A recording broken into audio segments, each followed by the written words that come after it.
ಕರೋತು ಮಮ ಕಲ್ಯಾಣಂ ಹರಿರ್ಹಯಮುಖಾಭಿದಃ ಗುರುಶ್ಚ ಮಧ್ವನಾಮಾ ಮೇ ವರದೋಸ್ತು ನಿರಂತರಂ.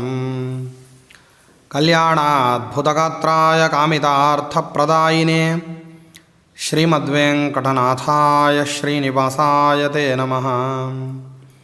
ವೇದಶಾಸ್ತ್ರಪುರಾಣಾಬ್ಧಿವಿಕ್ರೀಡನ ವಿಶಾರದಾನ್ ಶ್ರೀಸತ್ಯಧ್ಯಾನತೀರ್ಥಾಖ್ಯಾನುಪತಿಷ್ಠೇ ಗುರುನ್ ಮಮ. ವೇದಶಾಸ್ತ್ರಪುರಾಣಾರ್ಥರಸಪೀಯೂಷವರ್ಷಕಾನ್ ಶಿಷ್ಯವಾತ್ಸಲ್ಯಭರಿತಾನ್ ಜಾಲಿಹಾಳ ಗುರೂನ್ ಭಜೆ. ಯಸ್ಯ ಸ್ಮರಣಮಾತ್ರೇಣ ಧರ್ಮದೀಕ್ಷಾ ವಿವರ್ಧತೆ ವಂದೇ ತಾನ್ ಶ್ರೀನಿವಾಸಾರ್ಯಾನ್ ಮಮ ವಿದ್ಯಾಗುರೂನ್ ಸದಾ. ಶ್ರೀಗುರುಭ್ಯೋ ನಮಃ. ಹರಿ ಓಂ. ನಾರಾಯಣಂ ನಮಸ್ಕೃತ್ಯ ನರಂ ಚೈವ ನರೋತ್ತಮಂ ದೇವೀಂ ಸರಸ್ವತೀಂ ವ್ಯಾಸಂ ತತೋ ಜಯಮುದೀರಯೇತ್. ಸ್ವಸ್ತ್ಯಸ್ತು ಸತಾಮಖಿಲ ಸನ್ಮಂಗಲಾನಿ ಭವಂತು. ಶ್ಲೋಕೈಕಶ್ರವಣಪಠಣಮಾತ್ರೇಣ ವಕ್ತುಶ್ಚ ಶ್ರೋತॄಣಾಂ ನಿಖಿಲಕಲಿಕೃತಕಲ್ಮಷಾಪನೋದನಪಟುತರೆ ಧರ್ಮಾದ್ಯಖಿಲ ಪುರುಷಾರ್ಥಸಾಧನೀಭೂತೆ ಶ್ರೀಮನ್ಮಹಾಮುನಿಕೃತೆ ಶ್ರೀಮನ್ಮಹಾಭಾರತೆ ವಿರಾಟಪರ್ವಣಿ ಅದ್ಯ ಕಥಾ ಪ್ರಾರಂಭೆ ಸತಿ ಕಿಂಚಿತ್ ಪೂರ್ವಕಥಾ ಪ್ರಮೇಯಾನುವಾದಃ. ಹರಿ ಓಂ.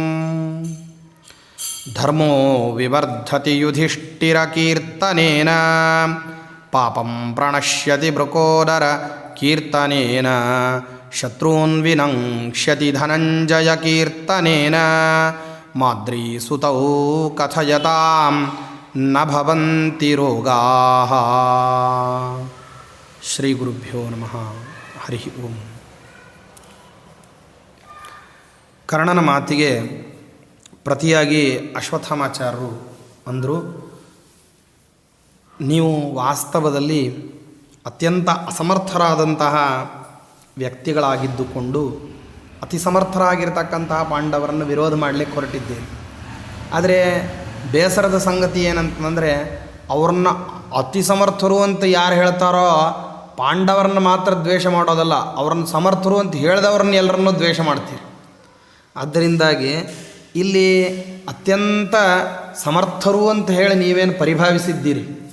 ನೀವು ದುರ್ಯೋಧನ, ನೀನು, ಆಮೇಲೆ ನಿಮ್ಮ ಸೋದರ ಮಾವ ಎಲ್ಲರೂ ಸೇರ್ಕೊಂಡು ಏನು ಭಾಳ ನೀವು ಸಮರ್ಥರು ಅಂತ ತಿಳ್ಕೊಂಡಿದ್ದೀರಿ. ನೀವು ಹೋಗಿ ಯುದ್ಧವನ್ನು ಮಾಡಿರಿ. ಈ ಯುದ್ಧ ನನಗೆ ಮಾಡಬೇಕಾದಂತಹ ಅವಶ್ಯಕತೆ ಇಲ್ಲ. ನಾನು ವಾಸ್ತವದಲ್ಲಿ ಹಸ್ತಿನಾವತಿಯಿಂದ ಹೊರಟಾಗ ವಿರಾಟ್ ರಾಜನ ಜೊತೆಗೆ ಯುದ್ಧ ಮಾಡೋದು, ಮತ್ಸ್ಯದೇವಶಿದವ್ರ ಜೊತೆಗೆ ಯುದ್ಧ ಮಾಡೋದು ಅಂಥೇಳಿ ಅರ್ಜುನನ ಜೊತೆಗೆ ನಮಗೆ ವಿರೋಧವೂ ಇಲ್ಲ, ನಾವು ಯುದ್ಧ ಮಾಡಬೇಕಾದದ್ದು ಇಲ್ಲ. ಆದ್ದರಿಂದಾಗಿ ಒಂದು ವೇಳೆ ನಿನಗೆ ವಚನವನ್ನು ಕೊಟ್ಟಿದ್ದಾರೆ ನಮ್ಮ ತಂದೆ, ಯಾರು ದ್ರೋಣಾಚಾರ್ಯರು, ಅವರು ಬೇಕಾದರೆ ವಚನ ಕೊಟ್ಟಿದ್ದಾರೆ. ವಚನ ಕೊಟ್ಟಿದ್ದಕ್ಕೆ ಅವ್ರು ಬೇಕಾದರೆ ಯುದ್ಧ ಮಾಡಲಿ, ಅವರು ಬೇಕಾದರೆ. ಯಾಕೆಂದರೆ ಈ ಅನುದ್ಯೂತದ ಪ್ರಸಂಗದಲ್ಲಿ ಭೀಮಸೇನ ದೇವರ ಪ್ರತಿಜ್ಞಾವನ್ನು ಕೇಳಿ ಈ ಕೌರವರೆಲ್ಲರೂ ಕೂಡ ಹೆದರಿ ಹೋಗಿಬಿಟ್ರು. ಹೆದರಿದ ನಂತರದಲ್ಲಿ ಸಮಸ್ಯೆ ಏನಾಯಿತು ಅಂತಂದರೆ, ಎಲ್ಲರೂ ಬಂದು ದ್ರೋಣಾಚಾರ್ಯರ ಕಾಲು ಹಿಡ್ಕೊಂಡು ಕೇಳಿದರು, ನಮ್ಮನ್ನು ಕಾಪಾಡ್ರಿ ಅಂಥೇಳಿ. ದ್ರೋಣಾಚಾರ್ಯರು ಆವಾಗ ವಚನ ಕೊಟ್ಟರು, ಪಾಂಡವರಿಂದ ನಿಮ್ಮನ್ನು ರಕ್ಷಣೆ ಮಾಡ್ತೀನಿ ಅಂತ ಹೇಳಿದರು. ಅಬ್ಬಾ ಅಂತಂದರೆ ಆವಾಗ ಒಂದು ಮಾತು ಹೇಳ್ತಾರೆ, ಋತೆ ಭೀಮಂ ಅಂತ. ಭೀಮಸೇನ ದೇವರೊಬ್ಬರನ್ನ ಬಿಟ್ಟು ಬೇರೆಯವರು ಯಾರ ಕಡೆಯಿಂದ ಬೇಕಾದ್ರೂ ರಕ್ಷಣೆ ಮಾಡ್ತೀನಿ, ಅಂದರೆ ಯಾರಿಂದ ಭಯ ಇದೆಯೋ ಅವ್ರನ್ನೊಬ್ಬರನ್ನ ಬಿಟ್ಟು ಬೇರೆಯವ್ರ ಕಡೆಯಿಂದ ರಕ್ಷಣೆ ಕೊಡ್ತೀನಿ ಅಂತ ದ್ರೋಣಾಚಾರ್ಯರು ಹೇಳಿದರು. ಅದಕ್ಕಾಗಿ ಆ ರಕ್ಷಣೆ ಕೊಡ್ತೀನಿ ಅಂತ ಹೇಳಿರ್ತಕ್ಕಂಥ ಪ್ರತಿಜ್ಞಾ ಏನಿದೆಯಲ್ಲ ದ್ರೋಣಾಚಾರ್ಯರು, ಆ ಪ್ರತಿಜ್ಞಾಕ್ಕೆ ಬದ್ಧರಾಗಿ ಬೇಕಾದರೆ ಅವರು ಯುದ್ಧವನ್ನು ಮಾಡಲಿ, ನಾನಂತೂ ಯುದ್ಧವನ್ನು ಮಾಡೋದಿಲ್ಲ ಅಂತ ಹೇಳಿ ಅಶ್ವತ್ಥಾಮಾಚಾರ್ಯರು ತಾವು ಸ್ವತಃ ನಿರಾಕರಣೆ ಮಾಡಿದರು ಸ್ಪಷ್ಟವಾಗಿ. ಈ ಸ್ಪಷ್ಟೋಕ್ತಿಗಳಲ್ಲಿ ಯಾವಾಗ ಅವರು ನಿರಾಕರಣೆ ಮಾಡಿದರು, ಆವಾಗ ಯುದ್ಧವನ್ನು ಮಾಡೋದೇ ಅಥವಾ ಬೇಡವೇ ಅಂತನ್ನುವಂಥದ್ದು ದ್ವಂದ್ವ ಮನೋಭಾವನ ಅಂತನ್ನೋದು ಬರೋ ಹಾಗೆ ಆಗೋಯ್ತು. ಯಾಕೆ ಕೃತಾಸ್ತ್ರರಾಗಿರ್ತಕ್ಕಂಥವ್ರು ಎಲ್ಲರೂ ಹಿಂದೆ ಸರಿದು ಬಿಟ್ರು ಅಂತಂದರೆ, ಇನ್ನುಳಿದವ್ರು ಮಾತ್ರ ಯುದ್ಧಕ್ಕೆ ಹೋದರೆ ಎಷ್ಟೊತ್ತು ನಿಲ್ಲಬಲ್ಲರು ಇವರು. ಅವರಿಗೂ ಗೊತ್ತಿದೆ, ಮಾತಾಡ್ತಕ್ಕಂತಹ ಕರ್ಣ ದುರ್ಯೋಧನರಿಗೂ ಗೊತ್ತಿದೆ ಏನಂತಂದರೆ, ಅರ್ಜುನ ಸಾಮಾನ್ಯದವನಲ್ಲ, ಎಷ್ಟು ನಾವು ಮಾತಾಡಬಲ್ಲಿವೋ ಅಷ್ಟೊತ್ತು ಅವನ ಜೊತೆಗೆ ಯುದ್ಧ ಮಾಡಲಿಕ್ಕೆ ಆಗೋದಿಲ್ಲ, ಎಷ್ಟೊತ್ತು ಮಾತಾಡಿದ್ದೀವಿ ಅಷ್ಟೊತ್ತು ಯುದ್ಧ ಮಾಡಲಿಕ್ಕೂ ಆಗೋದಿಲ್ಲ. ಆ ರೀತಿ ಸಮಸ್ಯೆ ಇದೆ ಅಂತ ಅವರಿಗೂ ಗೊತ್ತು. ಅದಕ್ಕಾಗಿ ಈಗ ಯುದ್ಧವನ್ನು ನಿಲ್ಲಿಸಿ ಹೋಗ್ಬಿಟ್ರೆ ಆನಂತರದಲ್ಲಿ ಎಲ್ಲ ಕಡೆಗೂ ಅಪಖ್ಯಾತಿ ಬಂದ್ಬಿಡ್ತದೆ. ಕುರುಕುಲದ ಸೇನಾವಾಹಿನಿ ಯುದ್ಧ ಮಾಡಬೇಕು ಅಂತ ಹೊರಟಿತ್ತು, ಅರ್ಜುನನ ಕಂಡ ತಕ್ಷಣ ಧೈರ್ಯ ಸಾಲದೇನೆ ಓಡಿ ಬಂದ್ಬಿಡ್ತು ಅಂದರೆ ಅದು ಅಂಥ ಅಪಖ್ಯಾತಿ. ಅದು ಅದಕ್ಕಿಂತ ಅಪಮಾನ ಅಂತ ಅನ್ನೋದು ಇನ್ನೊಂದು ಇಲ್ಲವೇ ಇಲ್ಲ. ಅಂಥ ದೊಡ್ಡ ಅಪಮಾನ ಆಗಿ ಹೋಗ್ಬಿಡ್ತದೆ. ಅದಕ್ಕಾಗಿ ಆಗ ಅಂತಾರೆ ಯಾರಂತಂದರೆ ದ್ರೋಣಾಚಾರ್ಯರು ಮತ್ತು ಕೃಪಾಚಾರ್ಯರನ್ನ ಕುರಿತು ಭೀಷ್ಮಾಚಾರ್ಯರು ಮಾತಾಡ್ತಾರೆ. ಸಾಧು ಪಶ್ಯತಿ ವೈದ್ರೋಣ. ಇಲ್ಲಿ ವಾಸ್ತವದಲ್ಲಿ ದ್ರೋಣಾಚಾರ್ಯರು ಏನು ಮಾತಾಡಿದ್ರು ಆ ಮಾತು ವಾಸ್ತವದಲ್ಲಿ ಅವರು ವಿಮರ್ಶೆ ಮಾಡದೇನೆ ಮಾತಾಡಿರ್ತಕ್ಕಂಥ ಮಾತಲ್ಲ. ಅದು ವಾಸ್ತವದಲ್ಲೇ ಚೆನ್ನಾಗಿ ಪೂರ್ವೋತ್ತರ ವಿಮರ್ಶೆಯನ್ನು ಮಾಡಿ ಏನಿದೆಯೋ ಯಥಾವಸ್ಥಿತವಾಗಿಯೇ ಅವ್ರು ಹೇಳಿದ್ದಾರೆ. ಈಗ ಇಬ್ಬರನ್ನೂ ಒಂದು ತಕ್ಕಡಿಯಲ್ಲಿ ತರಬೇಕಲ್ಲ. ಈಗ ಆ ತಕ್ಕಡೆಯಿಂದಾಗಿ ದುರ್ಯೋಧನನ ಕಾರ್ಯ ಅಂತನ್ನೋದು ಅಸಾಧಿತವಾಗಿ ಹೋಗಿಬಿಡ್ತದೆ. ಯುದ್ಧಕ್ಕೆ ಬಂದು ಅಪಮಾನ ಅಂತನ್ನೋದು ಕೇವಲ ದುರ್ಯೋಧನನಿಗಲ್ಲ, ದುರ್ಯೋಧನನನ್ನು ಬೆಂಬಲಿಸಿದವರಿಗೆಲ್ಲರಿಗೂ ಆಗ್ತದೆ. ಆದರೆ ಆ ಅಪಮಾನ ಅನ್ನೋದು ಕ್ಷತ್ರಿಯ ವಂಶ ಜಾತ್ರೆಗೆ ಯುದ್ಧವನ್ನು ಬಿಟ್ಟು ಹೋದದ್ದಕ್ಕೆ ಬ್ರಾಹ್ಮಣರಿಗೇನು ಅಪಮಾನ ಅಲ್ಲ. ಅದು ಬ್ರಾಹ್ಮಣರಿಗೆ ಯುದ್ಧವ ರಂಗವನ್ನು ಬಿಟ್ಟು ಹೋದರು ಅಂತಂದರೆ ಕಾರಣಾಂತರಗಳಿರಬೇಕು, ಹೋದರು ಅಂತ ಹೇಳಿ ಏನು ಮಾಡಿಬಿಡ್ತಾರೆ. ಬ್ರಾಹ್ಮಣರ ಬಗ್ಗೆ ಅವ್ರ ಕರ್ತವ್ಯ ಆಗಿದ್ದರೆ ಅವ್ರು ಮಾಡಲಿಲ್ಲ ಅನ್ನೋ ಸಂದರ್ಭದಲ್ಲಿ ಪ್ರಶ್ನೆ. ಯಾರಿಗಾದ್ರೂ ಕೂಡ ಅಪಖ್ಯಾತಿ ಯಾವಾಗ ಯಾವ ವ್ಯಕ್ತಿ ಕರ್ತವ್ಯ ಕ್ರಮವನ್ನು ಮಾಡಬೇಕಾಗಿತ್ತೋ ಅವ ಬಿಟ್ಟು ಹೋದ ಅಂತಂದರೆ ಆಗ ಅವನಿಗೆ ಅಪಖ್ಯಾತಿ ಅಂತ ಹೇಳ್ತಾರೆ. ಯಾವನಿಗೆ ಅದು ಕರ್ತವ್ಯವೇ ಅಲ್ಲ, ಕಾಲತಃ ಪ್ರಾಪ್ತವಾಗಿ ಅದನ್ನು ಯಾರೋ ಒಬ್ಬರು ಕೇಳ್ಕೊಂಡಿದ್ರು, ಅದಕ್ಕಾಗಿ ಮಾಡಲಿಕ್ಕೆ ಅಂತ ಬಂದಿದ್ದರು, ಆಗಲಿಲ್ಲ ಬಿಟ್ಟು ಹೋದರು ಅಂತ ಹೇಳಿದರೆ ಅದು ಅಪಖ್ಯಾತಿ ಅಲ್ಲ. ಅದನ್ನು ಏನಂತಾರೆ ಅಂದರೆ ಆಕಸ್ಮಿಕ ಅಂತಾರೆ. ಅಥವಾ ಅದರ ಜವಾಬ್ದಾರಿಯನ್ನು ಅಂದರೆ ಆ ಕಾರ್ಯವನ್ನು ಮಾಡಬೇಕಾಗಿರತಕ್ಕಂತಹ ಬಾಧ್ಯತೆ ಅವನಿಗಿಲ್ಲದೆ ಇದ್ದದ್ರಿಂದ ಯಾರೂ ದೋಷವನ್ನು ಎಣಿಸೋದಿಲ್ಲ. ಈಗ ಒಂದು ವೇಳೆ ದ್ರೋಣಾಚಾರ್ಯರು ಎದ್ದು ಹೋದರು, ಮತ್ತು ಕೃಪಾಚಾರ್ಯರು ಎದ್ದು ಹೋದರು, ಅಶ್ವತ್ಥಾಮಾಚಾರ್ಯರು ಎದ್ದು ಹೋದರು ಅಂದರೆ ನೋಡ್ತಕ್ಕಂಥ ಜನ ಏನು ಯೋಚನೆ ಮಾಡ್ತಾರೆ ಅಂದರೆ ಇವರಿಗೂ ದುರ್ಯೋಧನನಿಗೂ ಏನೋ ವೈಮನಸ್ಸು ಬಂದಿದೆ, ಆದ್ದರಿಂದಾಗಿ ಅವರು ರಣರಂಗದಿಂದ ಎದ್ದು ಹೋಗಿದ್ದಾರೆ ಅಂತ ಅಂದ್ಕೊಳ್ತಾರೆ ಹೊರತು ಯಾರೂ ದ್ರೋಣಕೃಪ ಅಶ್ವತ್ಥಾಮಾದಿಗಳ ಬಗ್ಗೆ ಏನು ಮಾತಾಡೋದಿಲ್ಲ. ಅಂದರೆ ಅವರು ಕೈಲಾಗದೇ ಇದ್ದಂಥವರು, ಅವರು ಹೇಡಿಗಳು, ಅವರು ಅರ್ಜುನನನ್ನು ಎದುರಿಸ್ಲಿಕ್ಕಾಗದೇನೆ ಓಡಿ ಹೋದವರು ಅಂತ ಹೇಳಿ ಮಾತಾಡೋ ಪ್ರಸಂಗ ಇಲ್ಲ. ಯಾಕೆ ಬ್ರಾಹ್ಮಣನಿಗೆ ಯುದ್ಧ ಕರ್ಮ ಅಂತನ್ನೋದು ಕರ್ತವ್ಯವಾದದ್ದೇ ಅಲ್ಲ, ಅವನು ಮಾಡಬೇಕು ಅಂತಿಲ್ಲೇ ಇಲ್ಲ. ಅದು ಅವನು ಮಾಡೋ ಕರ್ಮದಲ್ಲಿ ಅವನು ಕರ್ತವ್ಯ ಲೋಪವನ್ನು ಮಾಡಲಾರ್ದೆ ಎದ್ದು ಹೋದ ಅಂತಂದರೆ ಆಗ ಕೇಳ್ತಾರೆ ಯಾಕೋ ಮಾಡಬೇಕಾಗಿತ್ತಲ್ಲೋ, ಸಂಧ್ಯಾವನ್ನೇ ಮಾಡೋನು ಬಿಟ್ಟುಬಿಟ್ಟ ಅಂದರೆ ಯಾಕೋ ಮಾಡೋದು ಬಿಟ್ಟು ಅಂತ ಹೇಳಿ ಕೇಳ್ತಾರೆ. ಸಂಧ್ಯಾವನ್ನೇ ಮಾಡಬೇಕಾಗಿರ್ತಕ್ಕಂಥ ವ್ಯಕ್ತಿ ಬಿಟ್ಟರೆ ಪ್ರಶ್ನೆ ಇದೆ ಹೊರತು ಮಾಡಬಾರದ ವ್ಯಕ್ತಿ ಏನಾದ್ರೂ ಮಾಡಿಲ್ಲ ಅಂತ ಕೇಳಿದರೆ ಯಾಕೆ ಮಾಡಿಲ್ಲ ಅಂತ ಯಾರು ಪ್ರಶ್ನೆ ಮಾಡಲಿಕ್ಕೆ ಹೋಗ್ತಾರೆ. ಆದ್ದರಿಂದಾಗಿ ಇಲ್ಲಿ ಪ್ರಾಸಂಗಿಕವಾಗಿ ಏನಿದೆ ಅಂತಂದರೆ ಇಲ್ಲಿ ಬಿಡೋದರ ನಿಮಿತ್ತವಾಗಿ ಅವರಿಗೆ ಅಪಖ್ಯಾತಿ ಇಲ್ಲ. ಸೂಕ್ಷ್ಮ ನೋಡಿ, ಬಿಡೋದರ ನಿಮಿತ್ತವಾಗಿ ದ್ರೋಣಾಚಾರ್ಯರಿಗಾಗಲಿ ಕೃಪಾಚಾರ್ಯರಿಗಾಗಲಿ ಯುದ್ಧ ಪರಿತ್ಯಾಗದ ನಿಮಿತ್ತ ಅವ್ರಿಗೇನೋ ಕಳಂಕ ಬಂದುಬಿಡ್ತು, ಅವರನ್ನೇನೋ ಅಂದುಬಿಡ್ಬೋದು, ಅವರನ್ನು ಆಡ್ಕೊಂಬಿಡ್ಬೋದು, ಅವರ ಅಪಖ್ಯಾತಿಗೆ ಒಳಗಾಗಿ ಬಿಡ್ತಾರೆ. ಈ ಆತಂಕ ಅವ್ರ ಮೂವರಿಗೂ ಇಲ್ಲ. ಬ್ಯಾಡ ಅಂತ ಅನ್ನಿಸ್ತು, ಬಿಟ್ಟು ಎದ್ದು ಹೋದರೆ ಯಾರೂ ಅವರನ್ನು ಕೇಳೋರಿಲ್ಲ. ಆದರೆ ಆ ಅಪಖ್ಯಾತಿ ಯಾರಿಗೆ ಬರ್ತದೆ ಅಂತಂದರೆ ಇವ್ರು ಬಿಟ್ಟದ್ದಕ್ಕೋಸ್ಕರವಾಗಿ ಬಲ ಸಾಲದೇನೆ ದುರ್ಯೋಧನಾದಿಗಳು ಸೇನೆಯನ್ನು ಹಿಂದಕ್ಕೆ ತೊಗೊಂಬಂದುಬಿಟ್ರು ಅಂದರೆ ಕ್ಷತ್ರಿಯ ಕುಲಕ್ಕೆ ಅಪಮಾನ ಆಗ್ತದೆ. ಅರ್ಜುನನ ಜೊತೆಗೆ ಯುದ್ಧಕ್ಕೆ ಅಂತ ಬಂದಿದ್ರಿ ಇವರು, ಅರ್ಜುನನನ್ನು ನೋಡ್ತಿರೋ ಹಾಗೆ ಏನಾಯಿತು, ಧೈರ್ಯ ಸಾಕಾಗಲಿಲ್ಲ, ಮರಳಿ ಬಂದರು ಅಂತ ಹೇಳಿಬಿಟ್ರೆ ಆಗ ಇವರನ್ನು ಹೇಡಿಗಳು ಅಂತ ಪ್ರಪಂಚ ಏನು ಮಾಡ್ತದೆ, ಗುರುತಿಸ್ತದೆ. ಅದು ಅತ್ಯಂತ ಅಪಖ್ಯಾತಿ. ಆಮೇಲೆ ಹೋಗಲಿ ಇವನನ್ನು ಬಿಟ್ಟು ಇವರನ್ನು ಈ ಆಚಾರ್ಯತ್ರಯರನ್ನು ಬಿಟ್ಟು ಯುದ್ಧ ಮಾಡೋಣ ಅಂದರೆ ಬಲ ಕಡಿಮೆ ಆಗಿಬಿಡ್ತದೆ. ಇಷ್ಟೆಲ್ಲ ಬಲ ಇದ್ದರೇ ಭಯ ಇದೆ ಅಂತಾರೆ ದ್ರೋಣಾಚಾರ್ಯರು. ಇನ್ನು ಇವರೂ ಇರಲಿಲ್ಲ ಅಂತಂದರೆ ಆವಾಗ ಸುತರಾಮ್ ಏನಾಗ್ತದೆ ಅಂದರೆ ದುರ್ಬಲವಾಗ್ತದೆ. ಸಾಧು ಪಶ್ಯತಿ ವೈದ್ರೋಣ. ಅದಕ್ಕಾಗಿ ಭೀಷ್ಮಾಚಾರ್ಯರು ಹೇಳ್ತಾರೆ ತಪ್ಪೇನಿಲ್ಲ, ದ್ರೋಣಾಚಾರ್ಯರು ಏನು ಹೇಳಿದ್ರು ಅದೆಲ್ಲವೂ ಕೂಡ ಸತ್ಯವಾದಂತಹ ಮಾತು. ಕೃಪಸ್ಸಾಧ್ವನುಪಶ್ಯತಿ. ಮತ್ತು ಕೃಪಾಚಾರ್ಯರು ಹೇಳಿದ್ರಲ್ಲಿ ಏನು ತಪ್ಪಿಲ್ಲ, ಕೃಪಾಚಾರ್ಯರು ಸರಿಯಾಗಿ ಹೇಳಿದ್ದಾರೆ. ಇನ್ನು ಆಚಾರ್ಯ ಪುತ್ರರಾಗಿರತಕ್ಕಂಥ ಅಶ್ವತ್ಥಾಮಾಚಾರ್ಯರು ಏನು ಮಾತಾಡಿದ್ರಲ್ಲ ಅದು ಯಾವುದೂ ತಪ್ಪಿಲ್ಲ. ಅವರು ಚೆನ್ನಾಗಿ ನಿಪುಣತರವಾಗಿ ಯೋಚನೆ ಮಾಡಿ ಯುಕ್ತಾಯುಕ್ತವಾದದ್ದು ಯಾವುದು, ನಮ್ಮ ತಂದೆ ಏನು ಮಾತಾಡಿದರು, ಕೃಪಾಚಾರ್ಯರು ಏನು ಮಾತಾಡಿದರು, ಅರ್ಜುನ ಎಂಥವನು ಅಂತನ್ನೋದನ್ನು ಏನು ತಿಳ್ಕೊಂಡು ಹೇಳ್ತಾ ಇದ್ದಾರೆ, ಯಾವುದು ನಿಶ್ಚಿತವಾಗಿದೆಯೋ, ಲೋಕ ರೂಢಿಗೆ ಅನುಕೂಲಕರವಾಗಿದೆಯೋ, ಲೋಕದಲ್ಲಿ ಜಗತ್ತು ಯಾವುದನ್ನು ಅಂಗೀಕಾರ ಮಾಡಿಕೊಳ್ತಾ ಇದೆಯೋ, ಯಾವುದನ್ನು ಜಗತ್ತು ನಂಬಿಕೊಂಡು ನಡೀತಾ ಇದೆಯೋ ಅದೇ ವಿಷಯವನ್ನು ಅವ್ರು ಹೇಳ್ತಿದ್ದಾರೆ. ವಿರೋಧ ಮಾಡಲಿಕ್ಕೆ ಹೋದರೆ ಏನು ಮಾಡ್ತಾರೆ ಅಂತಂದರೆ ಜನ ಎಲ್ಲರೂ ಏನ್ರಿ ಸೂರ್ಯನನ್ನು ನೋಡಿ ದ್ವೇಷ ಮಾಡತಕ್ಕಂತಹ ಪ್ರವೃತ್ತಿ ಯಾರಿಗೆ ಬರಬೇಕು? ಸೂರ್ಯನ ಬೆಳಕನ್ನು ಕಂಡು ಸಹಿಸಲಿಕ್ಕಾಗದೇ ಇರತಕ್ಕಂಥ ಗೂಬೆಗಳಂಥವ್ರಿಗೆ ಬರಬೇಕೇ ಹೊರತಾಗಿ ಜಗತ್ತಿನಲ್ಲಿ ಸೂರ್ಯರಶ್ಮಿಯನ್ನು ವಿರೋಧ ಮಾಡೋರು ಯಾರ್ಯಾರ್ಯಾರ್ಯಾರ್ಯಾರೂ ಇಲ್ಲ. ಆದ್ದರಿಂದಾಗಿ ಪಾಂಡವರು ಸೂರ್ಯರಂತೆ ಇರತಕ್ಕಂತಹ ವ್ಯಕ್ತಿಗಳು. ನಿಮಗೇನೋ ಅವ್ರ ಮೇಲೆ ದ್ವೇಷ ಮಾಡಬೇಕು ಅಂತನ್ನೋ ಕಾರಣಕ್ಕೋಸ್ಕರವಾಗಿ ದ್ವೇಷಿಸ್ಲಿಕ್ಕೆ ಹೋದರೆ ಅದರ ನಿಮಿತ್ತವಾಗಿ ನಿಮ್ಮ ಸ್ವರೂಪ ಅನಾವರಣ ಆಗ್ತದೆ ಹೊರತಾಗಿ ಪಾಂಡವರ ಬಗ್ಗೆ ಯಾರೂ ಏನು ಮಾಡೋದಿಲ್ಲ, ಮತಿಭ್ರಾಂತಿಯನ್ನು ತಂದುಕೊಳ್ಳೋದಿಲ್ಲ. ಅವ್ರ ಬಗ್ಗೆ ಏನೂ ಕೆಟ್ಟ ಬುದ್ಧಿ ಬರೋದಿಲ್ಲ ಅವರಿಗೆ. ಆದ್ದರಿಂದಾಗಿ ವಾಸ್ತವದಲ್ಲಿ ಇಲ್ಲ ಅವ್ರದ್ದು ಯಾರ್ದು ಕೂಡ ಅಪರಾಧ ಇಲ್ಲ. ಮತ್ತು ಕರ್ಣ ಮಾತಾಡಿದ್ದಾನಲ್ಲ ಅಂತಂದರೆ ಕರ್ಣನ ಬಗ್ಗೆ ಹೇಳ್ತಾರೆ ಭೀಷ್ಮಾಚಾರ್ಯರು, ಕರ್ಣಸ್ತು ಕ್ಷತ್ರಧರ್ಮೇಣ ಕೇವಲಂ ಯೋದ್ಧುಮಿಚ್ಛತಿ. ಕ್ಷತ್ರಿಯ ಧರ್ಮವನ್ನು ಮುಂದಿಟ್ಟುಕೊಂಡು ಅವನಿಗೆ ಏನಿಲ್ಲ ಅಂತಂದರೆ ಮಾಡಬೇಕೇ ಮಾಡಬಾರ್ದೆ ಅಂತನ್ನುವಂತಹ ಕರ್ತವ್ಯದ ಕಿಂದಲೂ ಕೂಡ ಮಾಡೋದು ಕ್ಷತ್ರಿಯ ಧರ್ಮ ಅಂತ ಅಷ್ಟು ಮಾತ್ರ ಜ್ಞಾನ ಇದೆ. ಕರ್ತವ್ಯವನ್ನು ಮಾಡುವಂತಹ ಸಂದರ್ಭದಲ್ಲಿ ಅವಶ್ಯಕತೆ ಅಂತನ್ನೋದು ಬರಬೇಕಲ್ವಾ? ಆ ಅವಶ್ಯಕತೆ ಇಲ್ಲದೇನೆ ಕರ್ತವ್ಯವನ್ನು ಮಾಡಲಿಕ್ಕೆ ಹೊರಟುಬಿಟ್ಟ ಅಂತಂದರೆ ಅವನಿಗೆ ಜ್ಞಾನ ಅನ್ನೋದೇನಿದೆ ಸ್ವಲ್ಪ ಕಡಿಮೆ ಇದೆ ಅಂತ ಜಗತ್ತಲ್ಲಿ ಎಲ್ಲರೂ ವಿಚಾರ ಮಾಡ್ತಾರೆ. ಮಾಡಬೇಕಾದದ್ದು ಅವಶ್ಯ ಕರ್ತವ್ಯವೇ ಆಗಿದ್ದರೂ ಕೂಡ ಅದನ್ನು ಮಾಡಲಿಕ್ಕೆ ದೇಶಕಾಲಗಳ ಔಚಿತ್ಯ ಅಂತನ್ನೋದು ಇದೆಯೋ ಇಲ್ಲೋ. ಸ್ನಾನ ಬೆಳಗ್ಗೆ ಎದ್ದ ತಕ್ಷಣ ಮಾಡಬೇಕು. ಬೆಳಗ್ಗೆ ಅಂದರೆ ಯಾವಾಗ ಆಗ್ತದೆ ರೀ ಅಂತಂದ್ರೆ ಮಲ್ಕೊಂಡೆ ಎದ್ದ ತಕ್ಷಣ. ಹಂಗಂದ್ರೆ ಅಪರಾತ್ರಿ 2 ಗಂಟೆಗೆ ಮಾಡಿಬಿಡೋಣ.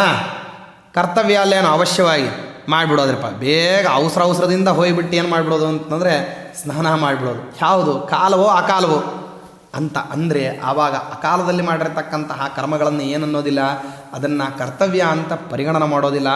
ಅಂಥವರು ಆಚರಣೆ ಮಾಡತಕ್ಕಂತಹ ಕರ್ಮಗಳಿಗೆ ಯಾವ ವಿಧವಾದಂತಹ ಮತ್ತು ಬೆಲೆನೂ ಇರೋದಿಲ್ಲ. ಕರ್ತವ್ಯ ಕರ್ಮಗಳನ್ನು ಮಾಡಬೇಕಂದ್ರೆ ಮೊದಲು ಏನಿರಬೇಕು? ದೇಶಕಾಲದ ಔಚಿತ್ಯದ ಜ್ಞಾನ ಇರಬೇಕು. ಇದು ಸರಿಯಾದದ್ದೇ ಅಥವಾ ತಪ್ಪಾದದ್ದೇ, ಈ ಕಾಲದಲ್ಲಿ ಈ ದೇಶದಲ್ಲಿ ಇದನ್ನು ಮಾಡಬೇಕೇ ಅಥವಾ ಮಾಡಬಾರದೆ ಅಂತನ್ನುವಂತಹ ಔಚಿತ್ಯದ ಜ್ಞಾನ ಇಲ್ಲದೇನೆ ಮಾಡಬೇಕು ಅಂತ ಹೇಳಿದಾರ್ರಿ. ಆದ್ದರಿಂದಾಗಿ ಏನು ಮಾಡಿಬಿಡ್ಬೇಕು? ಮಾಡಿಬಿಡ್ಬೇಕು. ನಮ್ಮಲ್ಲೆಲ್ಲ ಹಾಸ್ಯ ಮಾಡೋರು ಸಣ್ಣ ಹುಡುಗರಿದ್ದಾಗ ಏನಂದರೆ ಅವಸರದಿಂದ ಕೆಲಸ ಮಾಡಲಿಕ್ಕೆ ಹೋಗ್ತಕ್ಕಂಥವ್ರನ್ನೆಲ್ಲರನ್ನು ಸಿದ್ಧ ಕೌಲೂರಿಗೆ ಹೋದಂಗೆ ಅಂತ. ಸಿದ್ಧ ಅಂತ ಒಬ್ಬನಿದ್ನಂತೆ, ನೀತಿಯಲ್ಲಿ ಹೇಳ್ತಿದ್ರು. ಸಿದ್ಧ ಅಂತ ಒಬ್ಬನಿದ್ನಂತೆ. ಏನು ಮಾಡಿದ ಅಂತಂದರೆ ಅವನಿಗೆ ಪಾಪ ಬುದ್ಧಿ ಭಾಳ ಬಲ್ತಿರಲಿಲ್ಲ. ಅವ್ರ ಅಪ್ಪ ಅಮ್ಮ ಏನು ಮಾಡಿದ್ರು ಅಂತಂದರೆ ಒಂದು ರಾತ್ರಿ ಮಾತಾಡ್ಕೊಳ್ತಾ ಇದ್ರಂತೆ, ನಾಳೆ ಕೌಲೂರಿಗೆ ಕಳಿಸ್ಬಿಟ್ಟು ಸಿದ್ಧನ ಕಡೆಯಿಂದ ಈ ಕೆಲಸ ಮಾಡಿಸ್ಬೇಕು ಅಂತ ಹೇಳಿ ಮಾತಾಡ್ತಾ ಇದ್ರು ಅಪ್ಪ ಅಮ್ಮ.